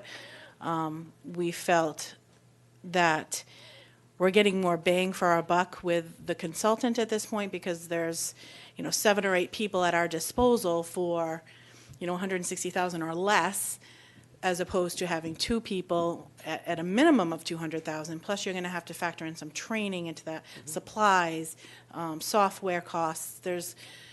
So that could go from 200 to 250 at a minimum. I reviewed a lot of budgets on different towns, and the budgets are anywhere from 400,000 to 600,000 for their IT departments. I don't know if that's a path we're ready to go down, but I welcome the chiefs to give their input on that. You just woke them both up. Just to agree with what Kristen is saying, 200,000, but that's without us calling them at 2 o'clock in the morning when something breaks and we can't dispatch or we're not getting phone calls, okay? So these are things that we would also have to consider if that was, if we were just going to hire 2 individuals. And are the outsourced people that responsive, so they Yes, call they've them been at 2 in the very morning, they're here? responsive. Okay. They have been. When we call them, we have a good relationship with them. So it's working? They are. It is working. It's working. been expensive. I don't want to break it if it's The to break contract it to fix it. that we're in right now isn't as good as what the proposal is going forward, Okay. okay? So we have been paying, I think we've all been taken back by some of the bills that we got. But with the new RFP that we put out and the information that, the agreements that are in that RFP, I think it's going to, if we stay, we haven't decided on a company, I think that it's, going forward would be a better deal for the town.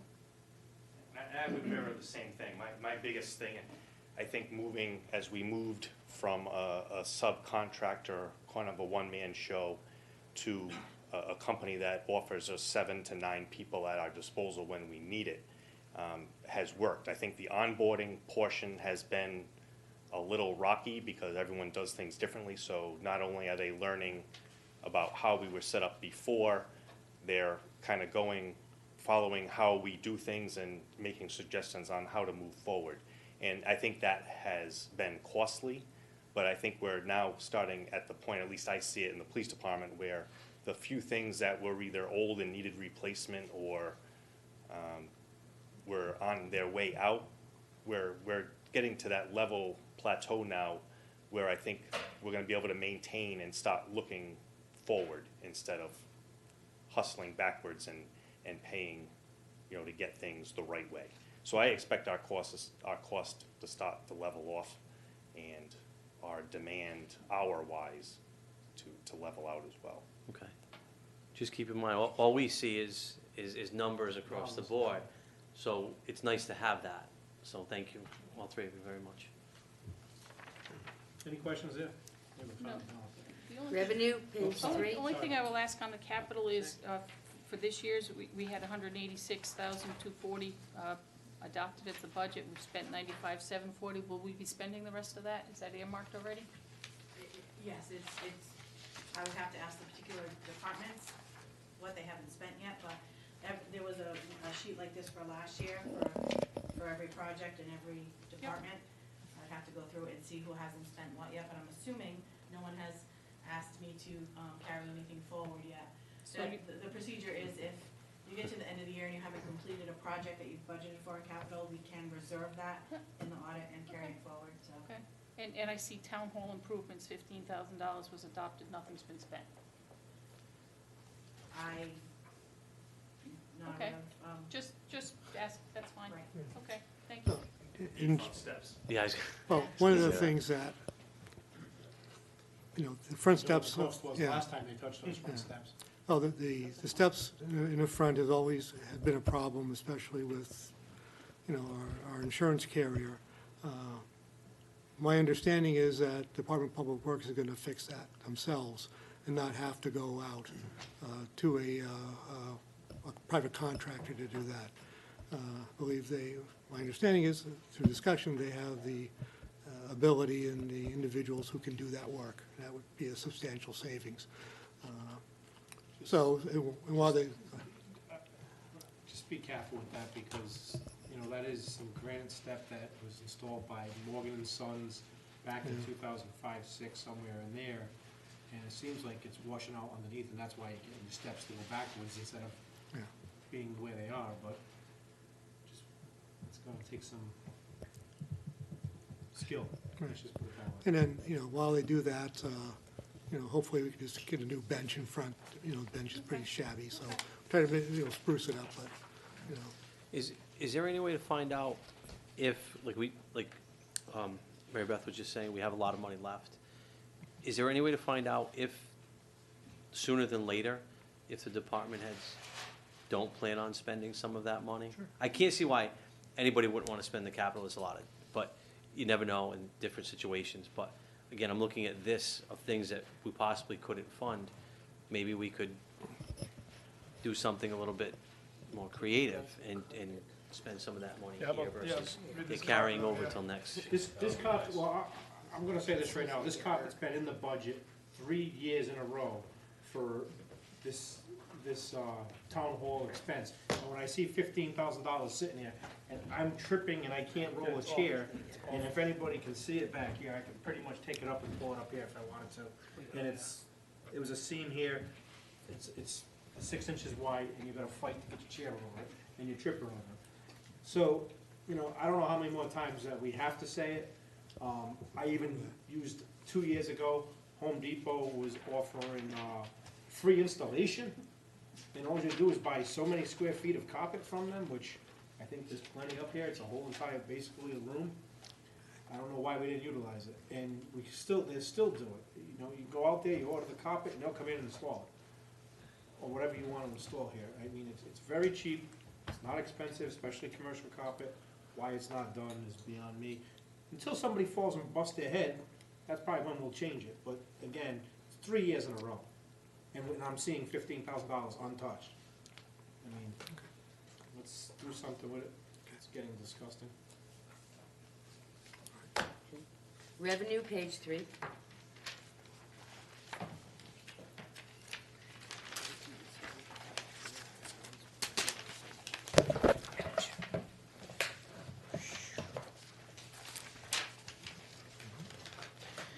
Okay, revenues, obviously the school aid and the other state aid comes from the state. They provide us numbers and give us updates as we go along through our budget process and theirs. The departmental revenues, trying to base it on some historical numbers as well as factor in some economic conditions. I do like to be a little conservative. I did bump up town clerk up and building official up a little bit.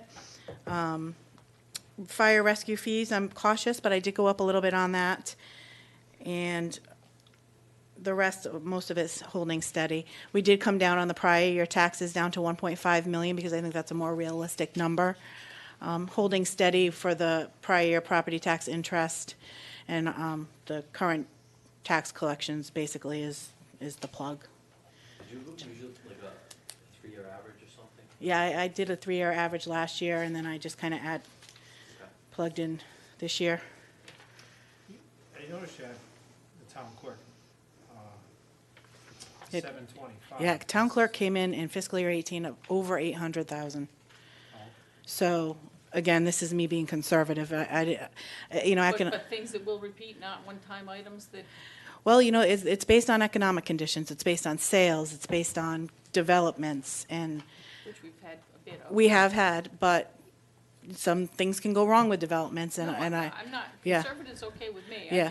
I just, My question was actually the other way. Okay. Make sure that, you know, you're saying 800,000, is that real, or is that because we have had such a, I believe it was based on That the was development. We changed Marion, correct me if I'm wrong, we changed the fees and, the fee structure. I mean, we had $5 carnival fee. Right. And we raised that to $100. Yeah. There was also some other fees that we were receiving for, I want to say for foreclosure penalties, that were not being put in the right place, so I made sure that they were put in the right place now, so that beefed up their numbers last year. So where I do see this year, they are again going to exceed what we budgeted.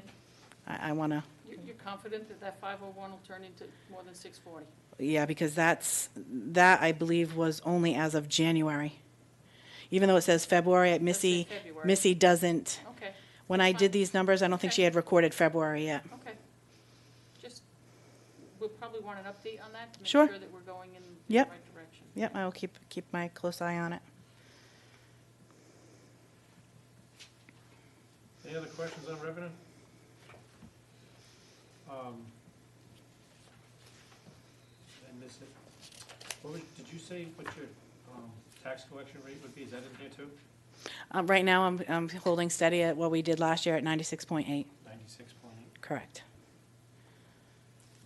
And that, the $1.5 million prior year, again, we're gonna get from the 846 to $1.5 million? Yeah, because now that we're heavy into tax sale territory, Okay. that tax sale is coming up quickly. Last year, I believe we came in just about at 1.5. I think I remember the audit saying that, yes. Not the one. So, and we've been trying to chip it down. We didn't want to go drastic the first year. Well, or the fir- that's gotten us in trouble in the past. Yes. When the former finance director put that up higher than what anticipated, almost $2 million. It was 2.2. 2.2 million. Yes. And it's never, ever been close to that, so Well, we were always $500,000 off on that. Well, that's my So thank you point. for So being we're- conservative on that. And we're comfortable that. Yeah, I'm comfortable with the 1.5. Okay. Yeah. You don't want to go 2.2. No. No, but do you wanna do $1 million? That's the question, actually. The plan of revenue in CDBG, is that 1721 money?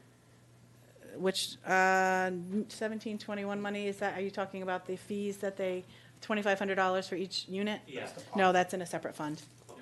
Yeah. Are those funds anywhere in here? No, because they're not part of general fund, they're not part of tax collections, they're restricted. Right. Correct. Do you have a list of, well, I don't even, right now, but could you? It's in the email? audit, yeah. It's in the audit, with their revenues, expenses, fund balance, everything is in there. Yeah. At the back, it's very detailed. Yes. Okay, thank you. Yeah. I do want to continue to look and review that prior year tax number going forward. I was surprised when I came here that tax sale collections are, when you go to tax sale, it's for the previous year. So tax sale that's going on right now is for 2017 taxes owed, not for any 2018 taxes that are in arrears. In my previous life, we were going right up to current, and I know that would be it would be a culture shock, and it would require some discussion between us. But ideally, when tax sale comes around, if you're delinquent for the first and second quarter of we'll just say 2018 bills, we should be collecting that at tax sale. But it's been the procedure here to just do the year before. So, I mean, that would change, it would just kind of change the dynamics of the numbers. Right. But at the tax sale, we do incorporate what's Up to? up to. So when you the collect, 18, right, but if someone just owes 2018 first and second quarter, they're not going on tax sale. Correct. Right. Only if So they we're have missing some prior years as opportunities. well. Correct. Okay. All right. Just something to, food for thought. It's the strangest thing, because we have individuals that will come pay everything in the fourth quarter. It's just the way it works, part of their business or whatever it may be. And they actually pay the interest. Right. It's kind of, A lot of people wait for the income tax. it's the strangest thing, man. And it's fine. It's working, and if that's what you're comfortable with as a council, then we can stick with that. I just have seen it done differently So, And Kristen, I assume the things that, the actuals through 2/28/19, things like the telephone, things like the West Warwick Housing Pilot, the tax assessment. things that, a lot of those come in at It's the all end of the year. timing. Yes, Okay. oh, definitely timing, yes. Okay. The, School crossing guards. yep, sewer that gets paid at the fees. end of the year. That's a check cut by the school Okay. department. Okay. Yep. Sewer admin fees, we do the transfer at the end of the year. The tax assessor, he's yet to submit, I think he just submitted for some reimbursement for that. Pilot definitely comes towards the end of the year. Municipal court's a transfer in from the municipal court. Okay. Any questions? Thank you, Kristen. Town sergeant, I cut the $25. page 13, this has not changed in the 5 years I've been here. This is the same amount, page 13.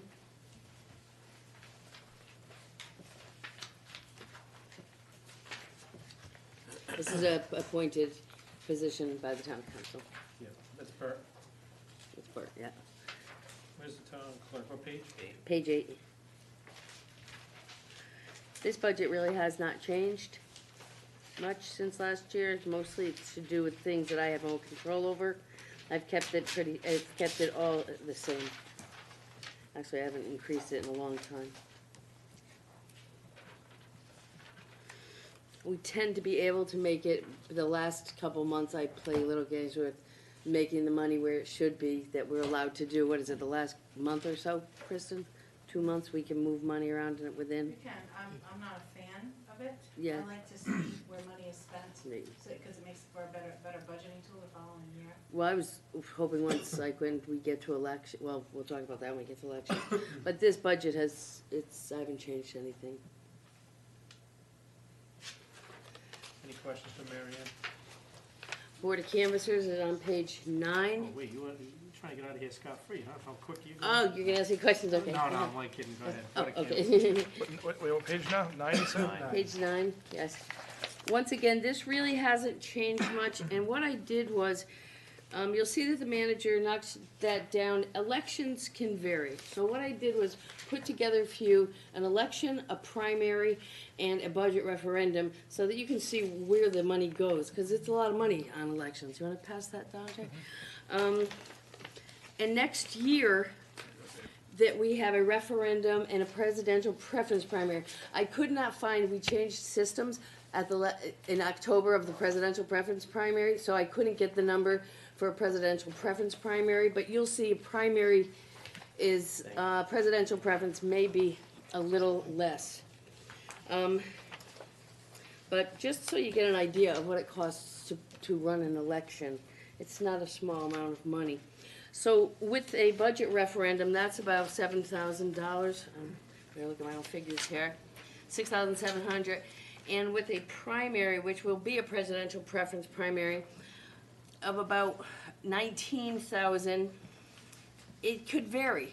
So I would leave it at the 20,000. You have to pay for an election. You don't have a choice. So if it goes on the trend that I'm looking at up to 27, 28 for 2 elections the next year, there will be a primary, a referendum, a primary, and a presidential election. The presidentials tend to be higher as well. So this was the 2018 that I went with, not the presidential. Just, once again, elections are usually the same. The difference is, costs us about the same, just a lot more people come out for presidentials. So, but outside of that, I haven't changed it. I'm fine with pushing that down for the year of the presidential election. Because of how busy it is, that'll probably go up to about 45 or 50. But on the off years, we can keep it low and hope we can keep it low. So also, I must tell you that I'm working with the Rhode Island Town Clerks Association, doing some legislation, and because we have the poll pads now, much is going to be changing, whereby you wouldn't need 10 polling stations anymore. If they go with early voting and things like that, we'll have a polling station here 20 days before the election. And eventually it will save money. The paper alone probably costs us thousands in supplies just to print books. There's no more printing books, because it's all, so I'm looking at savings in the future, which I'm happy to reduce that and pray it comes in at that. And every election from here on in comes in a little lower till we stabilize. with technology. The state has paid for all the technology, so we just need to stop having to do all these trainings and making all these books and doing the things that cost a ridiculous amount of money and nobody looks at, to tell you the truth. I don't think anybody's once picked up or opened a book in any of the 5 stations we placed them.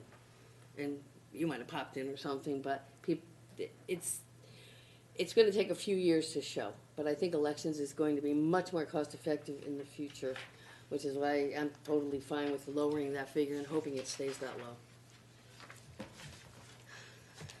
Any questions on that? Good. Town council, page 7. I haven't changed anything here. I think this budget works pretty well. It has except for 1 year, we upped the contributions because there was such a need, but outside of that, this budget has remained pretty much the same. So, one thing I want to do here, personally, I think the council has run into this numerous times this year, is the contribution nonprofit, and we also should have a advertisement line item, meaning, so we have, sometimes plays and all that, they have booklets, they ask the town council if we would like a picture in there for advertisement, it's usually $100. It's come to us numerous times throughout the year, and we end up taking it out of the non-profit organization fee, and I think we need to do something with that, and, you know, I think it needs to stay at 10,000, but I think we also need to add a line item here for maybe 2,000 for advertisement for the year, you know, that, maybe even less, but we need to figure out something. I agree with you. I think it needs to be spelled out. I mean, the number is something we can discuss, but I just figured on $100 a month. You know, 12 ads or T signs or whatever, or shirts, whatever we're gonna do, but limit it to 12, which doesn't mean that you can only do 1 a month, but I think to limit it somewhere. And the other thing I'd like to bring up, I don't know how you guys feel, but I think it's at the end of May. Last couple of years, I've been to school department. They invite us to do book awards for their academics, and I've represented the council just being there, but the Sons of Italy, and one thing I think we could possibly do is maybe give a book award to a student, and I just put a random figure of 300, you know, and it goes to, I'd like to have it go to somebody who's not necessarily at the top of their class. We could do a criteria for it, but something where I'm thinking more of somebody has been to school for 4 years and who has made the most like unexpected progress. Like they start at the bottom, they've excelled more than what the expectation was. And I'm kind of going out and trying to be a little creative, but thinking of us in the town of West Warwick is, you know, we're built on small businesses, you know, and people who struggle and who try, maybe I'm off if you guys don't agree here, but you try to run a business here or anywhere, and you're gonna meet potholes, and you're gonna run into troubles, and you have to struggle to survive and to get ahead. And I'm kind of looking at the scholarship to be something like that. Not gender specific, but just a person that I'm sure, Karen, you're here, somebody the high school admin could identify, and that award could be presented. It's in May, right? The end of May? All right, so I don't know what you guys think, but this way I'm also thinking, well, we could run into an issue where we've had a couple groups from the high school, and there are many in the high school or middle school or sports groups that may come to us for that $100 ad. Not to eliminate the school, we can give the $300 book award to a student, because I don't know how many ads are gonna come our way from local nonprofits or state or schools. This could really be something big that we're not ready for, so, and to look at this, I mean, it's not really a lot of money. The ads are somewhere between 10 and 20 a year. In past history, and again, we've denied, you know, because we ran out or whatever it may be. But I just wanna make sure, like, the nonprofit organization fund is strictly, should be for that. And what we were doing, every time we wanted to advertise something, we were taking it out of that. So, you know, if we had a line item for advertising, which we do in a couple of different spots, but if the, like, we Should make have it- 2 lines out of We have one. it in HR, we have advertising in Yeah. HR, we should have advertising here, because, and that way, it's a very simple line item fix. It's just a matter of what you wanna put in it, and the same thing, if you wanna, if the council agrees that they wanna spend on a $300 scholarship or whatever it may be, you know, we can talk later about the criteria, but if you wanna put it in there and say, you know, 300, and the council agrees to it, that's fine, you know. I would suggest, and I'm not really comfortable with the contribution nonprofit org line at all, to be honest with you, and we had quite a bit of discussion about it, because what's the criteria, who's gonna come, who's gonna get it, is it who's first in line, or This is year it? was hectic. So I think we actually have to have conversation around that in general. I know that traditionally, based on what I've heard, the food cupboard and the veterans Veterans Council.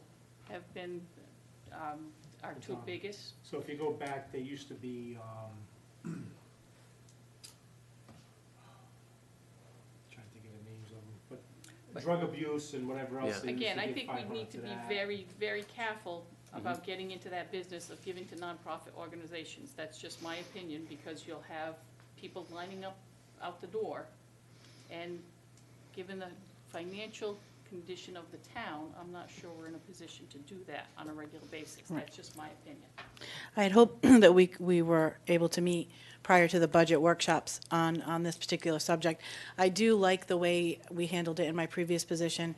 All of the requests came during budget time, and the decisions were made during budget time on a specific, whoever were the recipients were chosen during the budget time. And that way, once the budget was solidified, you knew exactly who was getting the contributions going forward for the next fiscal year, and there were no surprises. And they would come and they would make their, you know, they would send a letter, or they would make their pitch, exactly. See here, it's the same thing, so, it's a little different, like, they've been, and this is way before my time, anybody time up here, that they've been accustomed to, you know, I'm gonna ask in November. And that's, you know, especially the food cupboard, the veterans, park, they've always asked around Veterans Day or whatever it is. Right. So they can get prepared. Yeah, and there's certain things though, like when it comes up in like the ads for like the, you know, the I think different the ads. ads are different. Yeah. I Mhm. think that's Yeah, I think- completely different. Sure. I'm talking about That's why I wanna nonprofit separate. organization. Oh, yeah, all right, that's okay. But I struggle with, you know, we had several people Yeah. come and we started saying, oh, we're Yeah. gonna give $15 less or $20 Yeah. less. Yeah, yeah, yeah. And we don't wanna be in that business. No. We can't be in that business. So I don't think that that's I think we need to come up with a solution so we're not In the criteria. Right. every, and maybe they do make a pitch once a year, and this is when you submit it, this is when it gets reviewed, and it's agreed upon or denied, and that's it, and we're done for the year. And that's where it's Maybe defined. that's where we change the process next year. Yeah. You know, Yeah. we set the criteria, now, right now, we need We to need set a dollar dollar amount. amount, then we can set a criteria, and then next year, we could say to anybody who has come in this year, that you must have your request in, probably January. Well, we No, can- no, actually, I think what you're saying is it's in now. You'd Yeah, have it in but- now. But again, they would have to have it in by, say, January 5th, because that for way this she budget. could- For this yeah, budget, right. But I still think we can do that this year. You could. Yes, You I really don't could. know. It's pretty easy. Get them the request. We I mean, I'm sure I could just call the two that normally Well- come in or whatever, but. I think I'd like to just stick to the money here. I think that's probably a whole nother meeting bless you. to discuss, unless, of how Well, that's going again, to be unless you allocated. know that's the whole point of asking for it, because you don't know what the requests are gonna be. We could have a DPW, we could have $300,000 worth of requests, and then you're gonna decide. Again, instead of having to deny those each time we come up in a meeting, when someone brings it, we'll know what it is in advance. So I don't, just like you do with a grant or anything else, timing is everything. And it can't be just, ooh, you know what, we can't pay our bills this month, we need to go and get something. So it I would- think we need to have a little more discussion around that, yeah. Well, I think I could, as I look at the budget, without changing the budget this year, Dave, you're talking about a line item for things like the booster club or the little Right. things you wanna do for, it's a, I'm sorry. why don't we take 2,000 out of supplies and expenses? I was actually and- gonna suggest that. And name it what you want, because last year I kept it really low because, we're on the freeze. And we managed, so why don't we do that, take the 2,000 out of the 7,000 of supplies and expenses, and see if that works across the board for everybody for a year, And rather that's than called- upping the budget even You could- But that's 2,000. called, yes, I agree, that's called advertisement, is what you're Okay. saying. Okay. Yeah. Would you strictly, you would just strictly want that Just called take it out of advertisement? supplies Yeah, and expenses. whether it's 2,000 or Mhm. 2,500 or Yeah. whatever you said it was, which would Yep. encompass what you're, the possibility about what you're talking about. But again, that nonprofit organization, the big dollars, I think we need to have a better system. We have to have a better criteria, we have to have better documentation as to where the money's going, where it's been, what the finances are, the organizations that are involved. And I think we also need the back end as well. Like, Oh, absolutely. If people are requesting funds from us, that's fine, but even with the ad book, you know, Mary Ann, do you see, like, if we've given out, sponsored 10 ads, do you see all of those ads? Yes, We usually They have, send they us a usually copy. have to be Okay. approved by the council, so, one thing that, it didn't happen before, and it's happened within the last 5 years, is that it comes before the council for a vote. But So- he's saying it actually gets it into the book. So what happens is, yeah, they send us from the year before, what they do is they send us what they put in the year before, so we either use the same one, in the case of the town council, if you change, then I sent the new picture. I think I sent the new picture to Sons of Italy, so you always get the year befores. yeah, usually the Every Sons year. of Italy gives us the books, like this year we Right, didn't get the book. but you get the, but That's you what get. you're saying. Where's my book? Do you Where's see my that it book? actually But got you know put what I'm in? saying, though? Yes. At the end, they'll send you a book that says, yes, here it is. Just so, here's where your $100 went, Yeah. you know? Yeah, they're all over Usually, my or office. Or some, one of us is at one the of us event. at the event, and we and see, grab it. we usually Right. see it. Yeah, But again, like I know, I don't want to put you on the spot, but Sons of That's Italy fine. usually gives us 5 books. You I know, can get you so- 5.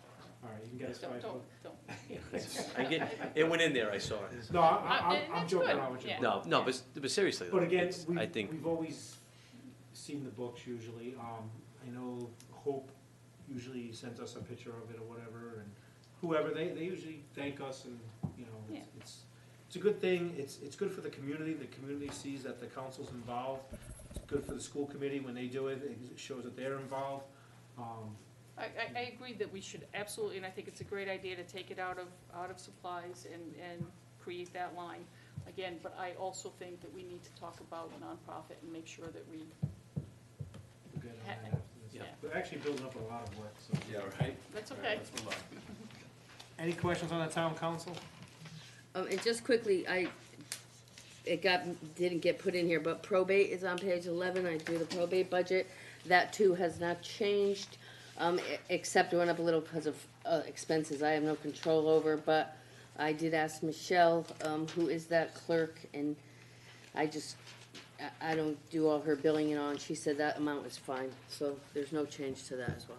And going back to this probate position, not so much, I don't wanna say the person, but, I know they work very close with Rose, and they do get a little more revenue from probate than they ever have, so it's gonna be. A lot more than we ever have.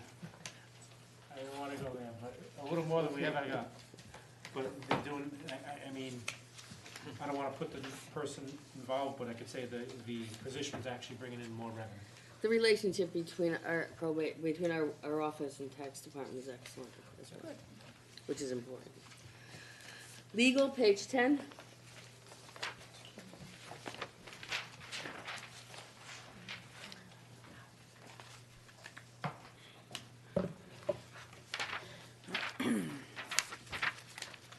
Kristen? So, legal. Originally cut that down to about 330,000, reducing outside services, you know, with hopes that negotiations will be buttoned up for fiscal year 2020. But to be conservative, when Ernie and I spoke, we decided to boost it up a little bit more, back to up to 75. We did reduce insurance claims under 3,000 down to 25,000. We don't tend to hit. In the last 3 fiscal years, we hit it once. So, the manager's legal budget came in at 345,000, which is about 25,000 less than last year. Any questions on this? It's pretty cut and dry. The insurance claims on the 3,000, that's the pothole claims. and It's unpredictable, but, Sprinkler system torn up or whatever. Correct. Anything under $3,000, okay. yep.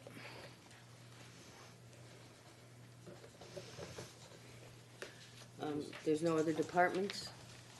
Is there any other departments that we're aware of?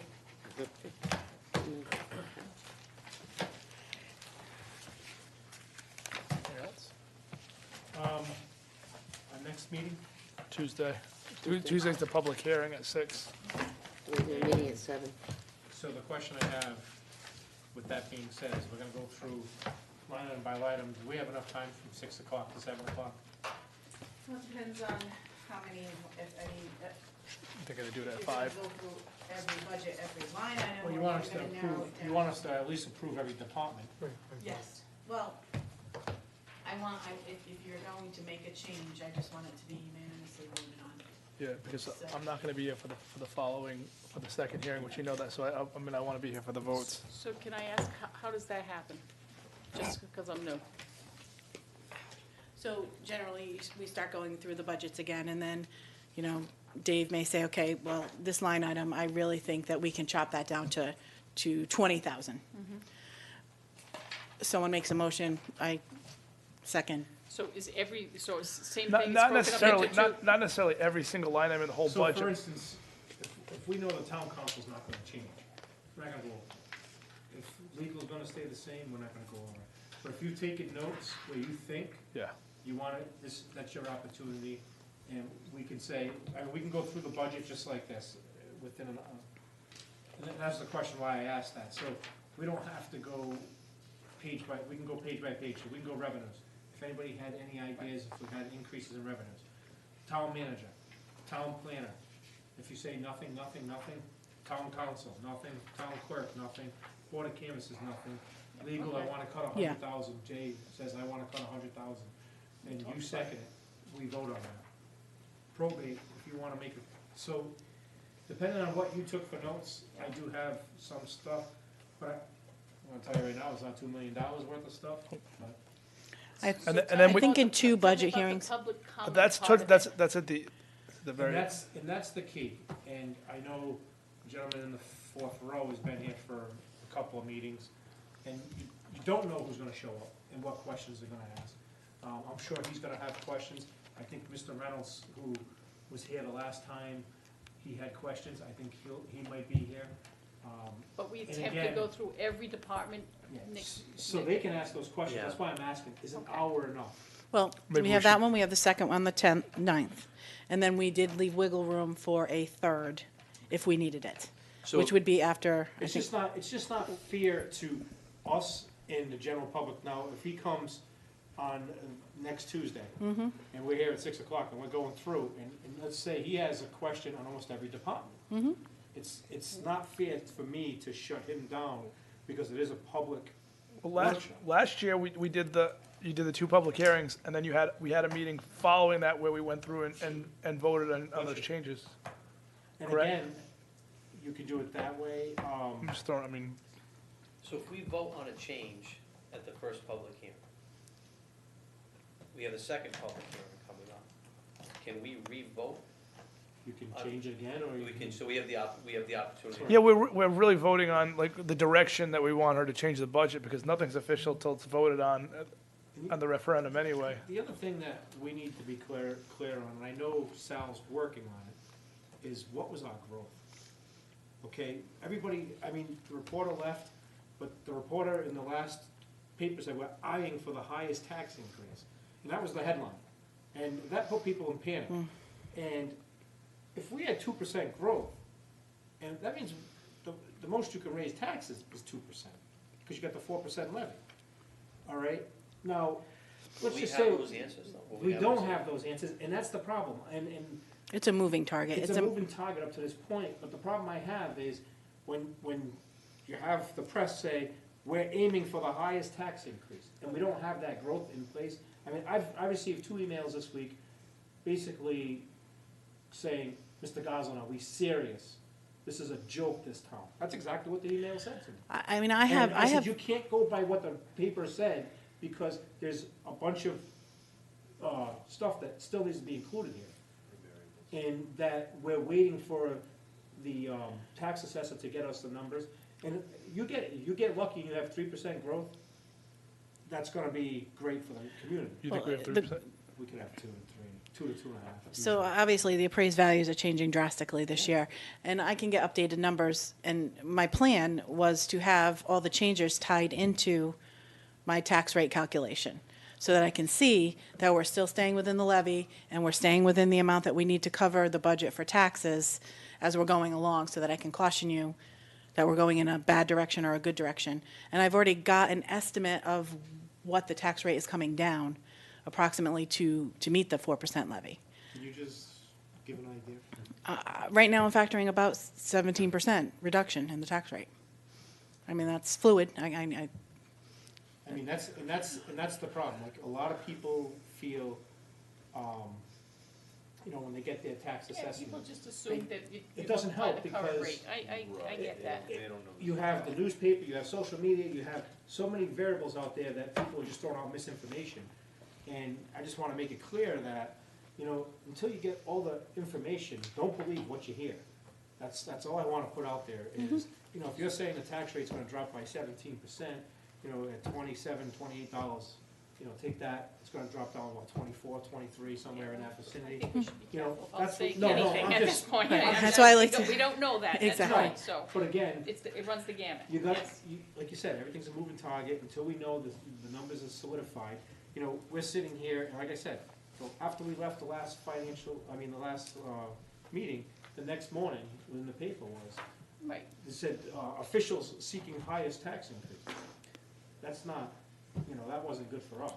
Because a maximum increase in the tax levy doesn't correlate to, Not as 1 for 1, no, it's No. not, no. That's right. Okay, so, So are we gonna, do we have a consensus of what we wanna do as far as, do we wanna wait till that after the 2 public hearings before we go over and vote on it? I mean, because we don't make the final, what is it, the council, when do we make the final, when do we vote on the budget that we send to the, what's the deadline of when the council has to vote on the budget to make sure it's enough time to get on the referendum? so once we have our last public hearing, that's when we've come down to our bottom line budget. I believe we have one more meeting after that where it's voted on, and then I need to send all the stuff to the paper. So the ads for the paper for the budget all have to be in 10 days prior to the financial town meeting. And that's the 23rd. And that this has year, to right? also go to Department of Municipal Affairs for approval. That takes some time. They need at least a week to process and double-check everything. Did we put a date in place for a third meeting after the second public hearing, or we just left it as like a, The 22nd of April. but we didn't, We met on the 23rd of April last year. 23rd. no, Yes, we I didn't- believe we solidified the budget it that, does say the budget workshop number 3 is April 22nd at 6 o'clock, according to this. By the third one, we should have. Yeah, I just, Done. again, so do we have each of the directors or chiefs at these meetings too? They usually show. oh, yeah. So, Because they're so, nervous that something's gonna come out. well, but also there may be a question that we don't have the Yeah. ability to answer. You should be here for explanation. So next Tuesday, is that right? Next Tuesday, all the department heads will be here for that open session? Should be. Yeah, okay, that's And then- what We could go through almost every department. do we? And the 9th, we don't have a regular meeting after that, correct? Not on the 9th. So we could go longer Do on we- the 9th. Yeah, and then, I mean, we're not gonna vote on the 9th, though, right? If somebody makes a motion to do something that That's day, fine. I'm not gonna be here the 9th, but that's fine. I mean, if council makes a motion, majority rules. Are we gonna have another meeting after that, though? I think we're going to assess that night. I think that was what we had could assess decided. that. If we needed it, we weren't sure whether we were going to need it or not. Okay. Sorry to delay that. No, not delaying No, it. no. So are we, for Again, time, I- are we starting at see, 6? One thing, and I know we didn't do it this year. One thing that I've always done in the past, and I think we've been lenient, and, I was kinda, hesitant when Mr. Reynolds spoke up last meeting. Usually if somebody comes and spends their night here with us during these budgets, I don't mind them coming up and asking one or two questions. But again, I understand why, because it could go on all night. But, you know, I've always been, so this time I wanna make sure if we're gonna have public hearings and people have a lot of questions, that they have the time that should be allotted to them. You know, here's a guy who spent 6 hours of his life here, because he's concerned about the budget, and he's gonna have his questions. And I think it's only fair that we're gonna be able to answer that for him, or a department head's gonna be able to answer that for him. Can I ask? One of the things And I hate at is 7 o'clock saying, sorry, cutting you off. I've gotten a lot of calls too, as far as when reevaluations came out. And, you know, somebody in particular says, you know, I said, well, come to the meetings. And for these meetings, and he said, why I can't speak. So I watch it at home, which I'm kind of finding out that more people watching it at home than expected. But we're possibly gonna see an influx of people when they can speak versus to come out for these two. I mean, the worst case scenario, if we do have an influx next Tuesday, the council meeting starts immediately afterwards, so that may not start till 8 o'clock. Can we earmark, there's no council meeting, It's not a big meeting. there's no council meeting on April 16th. That's, can we? It's April vacation. Oh, that's why. Typically, we Okay, shy I forgot away from about that. but it's fine with me, it doesn't matter. Is that an issue for anybody if we did that the 16th? I think, yeah, there's only one council member who's I might be away going away. Okay, okay. I ain't going anywhere. So, The Jason, fo- you're concerned about the second, and you voiced that concern No. before, but, so, I just want to make sure I have, I are mean, you away the entire week? until, I'll be back on the following day, but the Wednesday. What day's the meeting? The 8th? I'll be back on the Wednesday. No, it's on the Meeting's- ninth. meeting's It's on the on the ninth, Okay. Tuesday the ninth. You'll be back on Wednesday the tenth. Yeah. No, she's talking about the second public hearing, yeah, yeah, the second public hearing. So we can begin at 6, and if we have to go over a little bit, Dave, then we're all set. I mean, I don't object to moving it up. Is that what you're suggesting, moving it earlier? It's either that, we can either do 5, stay at 6, and just do a council meeting right after. What I'll do is, Paula's been out the last 2 days. I'll talk to her and see what she has for the agenda. If it's a small agenda, I mean, if Do we we have go. to re-advertise? No, because if she hasn't advertised next week's, Yeah, it had, not yet. she hasn't No. yet, so what's Okay. gonna happen is, she's gonna advertise the budget workshop for 6 o'clock, and then she can put in the wording immediately following. So there's no specific time for No the council meeting? specific time for the council meeting. Okay. And then, you know, but we'll say 7 o'clock, earliest 7 o'clock, you know, because if we do get done early, You're not gonna start at 7? you know, we're not gonna start at 6:30, because everybody is used to seeing us start at 7. Right, so it'll be So I'm 7 getting a or message immediate. that I'm actually out the 16th. Is that the upper vacation? Yes, it is. Yes, it is. All right, that's when I would actually be out, I apologize. No, that's okay. Yeah, because That's the school vacation. Right. Okay. Yeah, I I forgot gotta that. take vacation because I gotta take care of. So we can talk about. So it's before Easter?